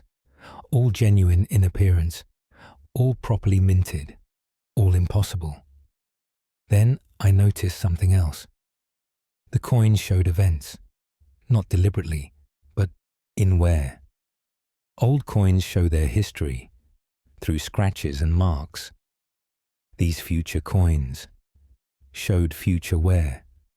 A coin dated 60 years ahead showed groove marks from a counting machine that does not exist yet. A coin dated 200 years ahead showed chemical corrosion from materials not yet discovered. The coins had been used in the future, then sent backward to our time. But by whom and why? I consulted a scholar, showed him the collection. He was fascinated and terrified. He said if these are real, if time can send objects backward, then past and future are not separate, are not linear, are mixed together, everything happening at once, just in different moments. The coins prove it. Objects from ahead, arriving in our present. Last week I received a gold crown, dated 500 years ahead, worth a fortune today, worth perhaps nothing then. The man who gave it said he found it in his field, while ploughing, just lying in the dirt, as if it fell from sky. I examined it closely.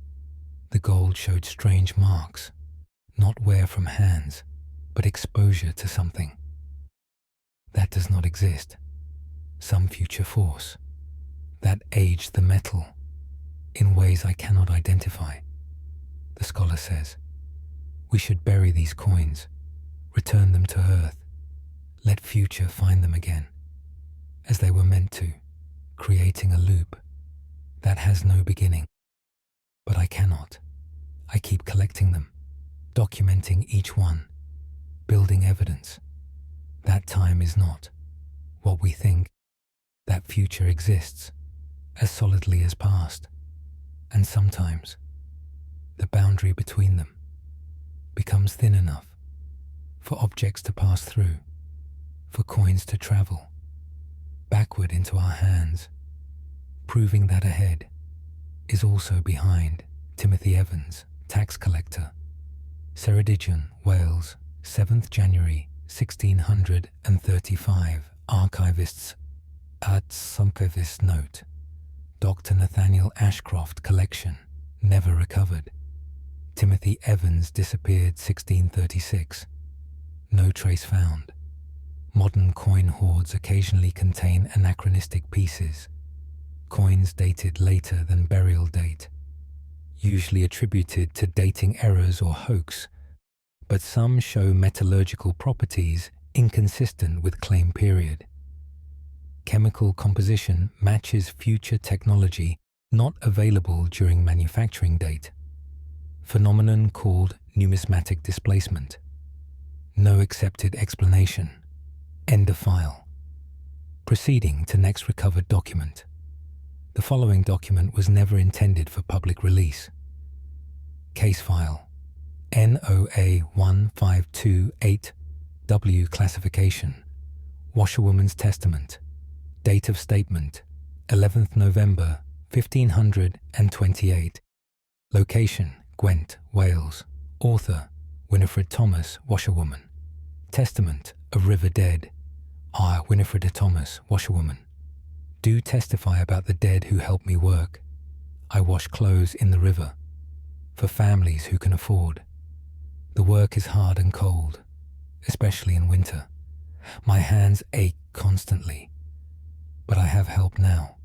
Help I did not request. Help that came on its own. 3 months ago, I was washing alone, scrubbing sheets in the current. I felt hands join mine, cold hands, helping me scrub.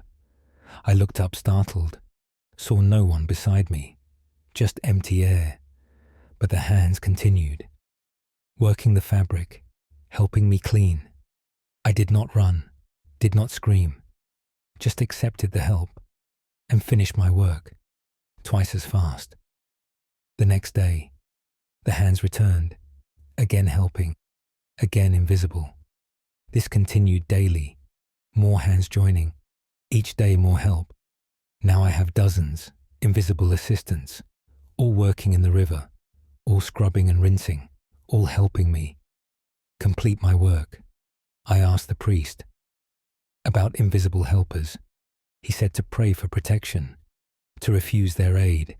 They might be demons, trying to claim my soul, but they feel different, not malicious or evil, just cold and sad, like they need to work, like labor is all they remember.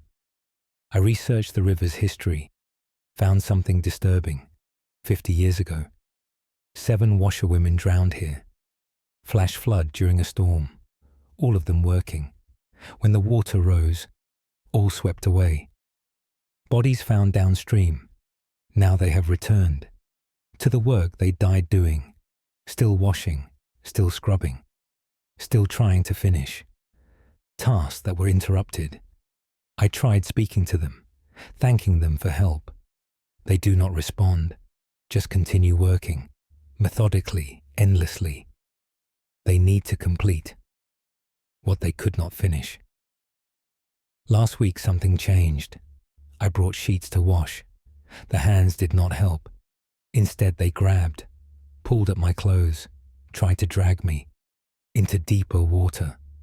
I struggled free, ran from the river. They were not helping anymore. They were inviting, wanting me to join them, to drown like they did. to become another. Invisible washerwoman, working forever. In the cold river, I have not returned, cannot return. The dead want company, want another worker, to add to their number. I wash clothes at home now, in a basin, not the river. The work is harder, my hands ache worse, but I am alive, and I will stay that way. The river can keep its drowned helpers, its ghostly workers. I will not join them, will not add my hands to their eternal labor, no matter how cold. My living hands become. Winifred Thomas, Washerwoman Gwent, Wales, 11th November 1528, Archivist's Note. Dr. Nathaniel Ashcroft, river drowning confirmed 1478. 7 women died. Folk tradition calls them Y Goltraged, the washerwomen. Claimed to appear before deaths, washing burial shrouds. Sightings reported for centuries. Modern witnesses describe figures washing by river at original drowning site. Usually seen early morning. Vanish when approached. River remains active washing location. No further drowning deaths reported at specific spot. As if the 7 prevent others from joining them. End of file. Proceeding to next recovered document. The following document was never intended for public release. Case file NOA1 784P. Classification Peddler's Record. Date of statement 26th April 1784. Location Radnorshire, Wales. Author Peter Williams. Travelling Peddler, record of impossible goods. Peter Williams, peddler, do record items I should not be selling. I travel throughout Wales, selling goods from my cart. Tools, fabrics, household items. Standard merchandise for country folk. But lately, my cart contains objects I did not stock, items that appear, without my adding them, the first time. I thought I had forgotten.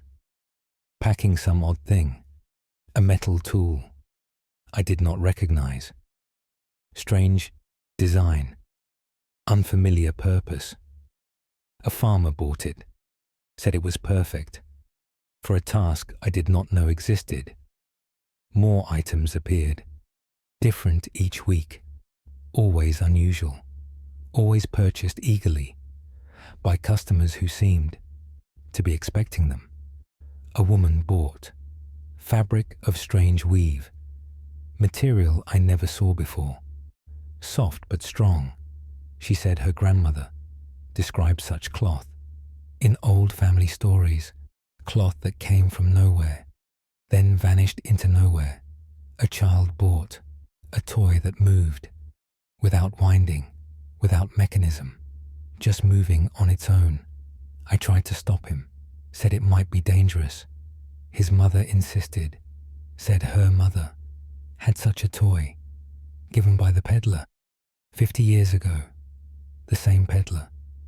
She looked at me closely, said I had not aged since her mother's childhood. But I am only 40. I was not alive 50 years ago. Yet she insisted, the same cart, the same face, the same peddler, selling impossible things. I began researching, asking old people about peddlers in their youth. Many remembered, a man like me, same cart, same goods, appearing every few years, selling strange items, then vanishing. Some said he appeared in their parents' time and their grandparents' time, always the same, never aging, always carrying objects that should not exist. I do not understand. I remember my life, my childhood, my youth, all 40 years. But they remember me from before I was born, as if I have always been. The peddler. Last week I found a book in my cart. I did not pack it, never saw it before. The book had my name.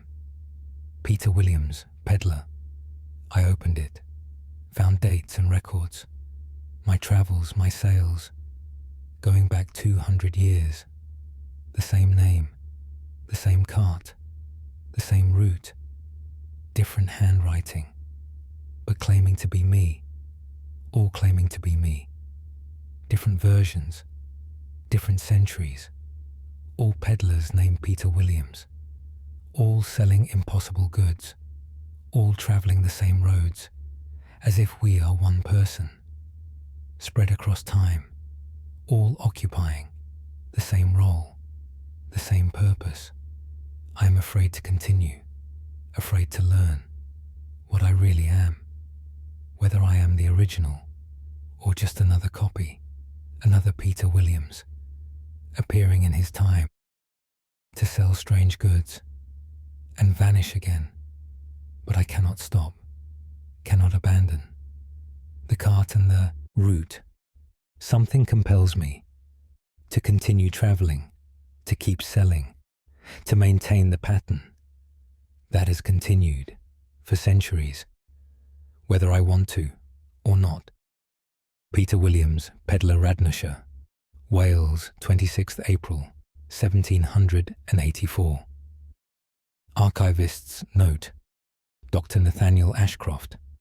Multiple Peter Williams documented in Welsh records. All peddlers, all same region, spanning 1580 to 1890. Physical descriptions remarkably consistent. No family connections proven. Maybe traditional name for role or unusual coincidence. Modern, mysterious peddler stories persist in Welsh folklore, appearing with unusual goods, then vanishing. Identity never confirmed. Items purchased allegedly show advanced technology or lost techniques, never photographed, never preserved, always disappearing shortly after purchase. End of file. Proceeding to next recovered document. The following document was never intended for public release. Case file NOA1216V. Classification: Village Elder's Account.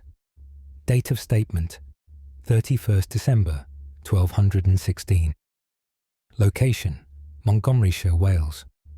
Author: Vaughan ap Morgan, Village Elder. Account of New Year's visitation. Why, Vaughan ap Morgan, eldest of our village, do account for what comes each New Year's Eve. For 60 years, I have witnessed the same event every New Year. As midnight approaches, they arrive, a procession of figures, walking through the village, not living people, but not quite ghosts, something between. The first time I saw them, I was a boy of 8. My grandfather took me, said I needed to see, to understand, to remember. We stood at our door, watching the empty street. At midnight exactly, they appeared, walking in single file, perhaps 50 figures, dressed in ancient clothing from centuries past, all ages, all types, men, women, children. They walked silently through the center of the village, from north to south, never deviating, never stopping. I asked my grandfather who they were. He said they are everyone who ever lived here, all who called this place home, across all time. They return each year, to remember, to visit, to confirm. The village still stands. Each year I watch. The procession grows longer, more figures added, those who died. Since last New Year, joining the march, taking their place among their ancestors. I am old now, 68 years. I have watched 60 New Year processions, seen the same figures year after year, never changing, never aging, just walking through the village. They built, they loved, they never left.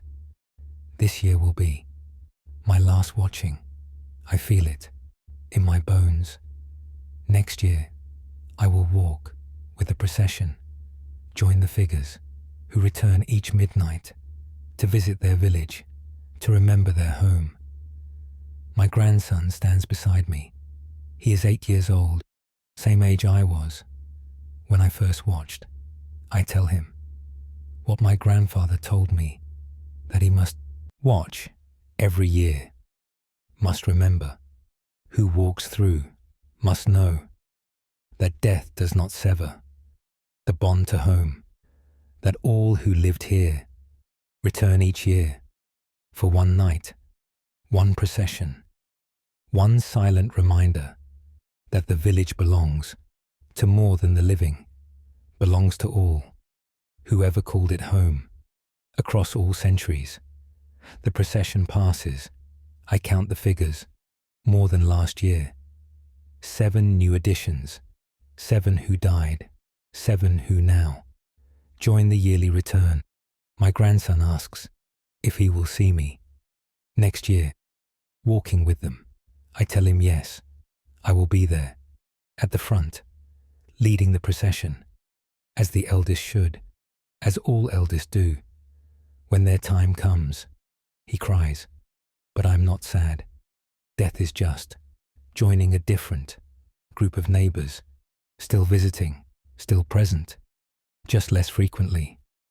Vaughan ap Morgan, Village Elder, Montgomeryshire, Wales, 31st December, 1216. Archivist's note, Dr. Nathaniel Ashcroft, Vaughan ap Morgan, died January 1217. Village tradition maintains Why Osgord, the procession. Witnessed annually on New Year's Eve. Multiple independent accounts across centuries describe identical phenomenon. Figures walking through village centre at midnight. Different witnesses report seeing different people among procession, usually deceased family members. Modern village maintains tradition. Streets closed midnight to 1 a.m. New Year's Eve.